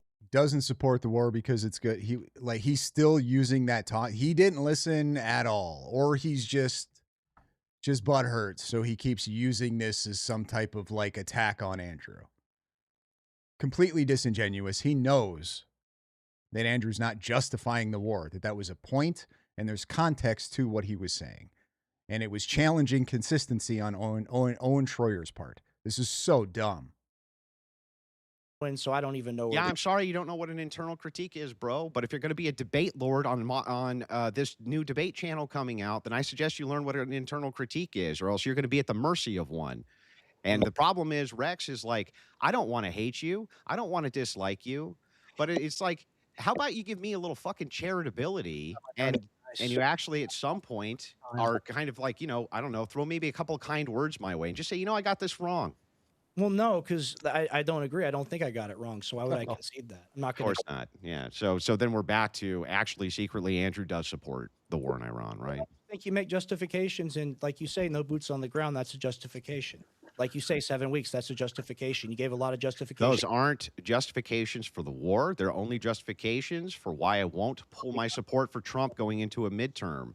It's just we have to support Trump because the Republicans have to win, so we have to support. So we have to support Trump. Yeah, that's true. Yes, it's supposed to be circular. That's correct. That's supposed to be circular. Yes, we start with the foundation. Must support Trump, otherwise Democrats are going to win. Democrats way worse than Trump. You're right. It's a total circle. It's almost like I'm starting at the point of justification and circling back to it like I'm supposed to. Justification because we don't think that it's justified to kill little children. Nobody said it is. Well, all right, man. Well, that's your position. That's my position. That's the debate. So you gotta go. Crazy. All right. Yeah. See you later, man. Yeah, take it easy, Andrew. Well, got to go to the office now, so that'll be fun. You know, last couple hours while they're live. It is so hard for me to stay quiet and just watch. Well, we but I weren't have to. anticipating that. But I had to. Look, this wasn't a 2-on-1. I told you guys. And me interjecting and asking questions was genuinely because I was curious. Yeah. This is me being neutral. I didn't even throw any attacking. Am I allowed to give my standpoint on all of that real quick? Yeah, sure. I have no beef with him. Let me just start with that. I don't either. I really don't hate him. You know, for me, I would rather have him clarify his positions, but also social media. Thank you for freedom. Andrew won't take it. Good for him. Well, there's nothing to take. It would be one thing if like they had a point, and they don't.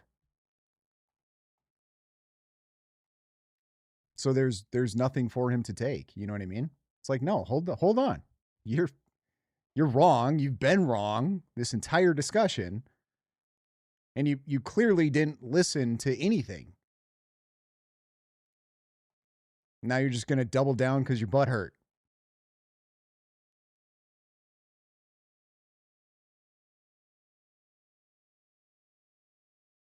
Oh, but this is the shit that is going to end up costing us in the midterms, not Trump's policies. You can be critical of Trump all you want. You can be critical of Trump. You can be critical of the war. Andrew is critical of Trump and of the war, does not support the war. I think he's a great example of what you can do and not be a complete piece of shit. In fact, I don't even think he's not a Zionist in any way, shape, or form. Debated against Zionism multiple times, yet people are calling him a Zionist now too, because they're stupid. But it's so dumb. Like, all these people do is just day in, day out, push the grift. Trump bad, and then they're going to go, well, it's Trump's fault that we lost the midterms. It's Trump's fault. They won't say any of the good things Trump has done. They will give him no credit because we're back in a forever war that's been going on for 8 weeks. They all have their crystal balls. They know exactly what the future holds. And it's all Trump bad. Trump's going to annihilate an entire civilization. Trump made some mean tweets. Trump did blasphemy. Oh my gosh. We should give power back to the Democrats to really show the GOP that we mean business. It's brain rot, low IQ, any other funny words you want to use to describe their stupid positions and this annoying grift it's only going to start ramping up the closer we get to these midterms. You're going to start seeing a lot more political content. I think you start seeing things kind of drift away a little bit from the Candatard conspiracy crap, and you're going to start seeing more political shit happening. So here we go, guys. Buckle up and get ready for it because it's going to be a mess.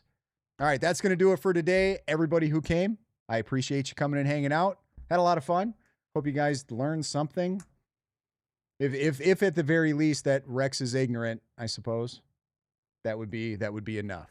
But I don't have anything planned for the rest of the day. I'm just depending. Maybe I'll hop back on and do a live stream again tonight, but we will see. Huge shout out to Rachel Wilson dropping by. That was pretty cool. Pretty cool and very unexpected. But thank you for everybody else who dropped by as well. You guys are the real ones. I appreciate you all, and we will catch you in the next one.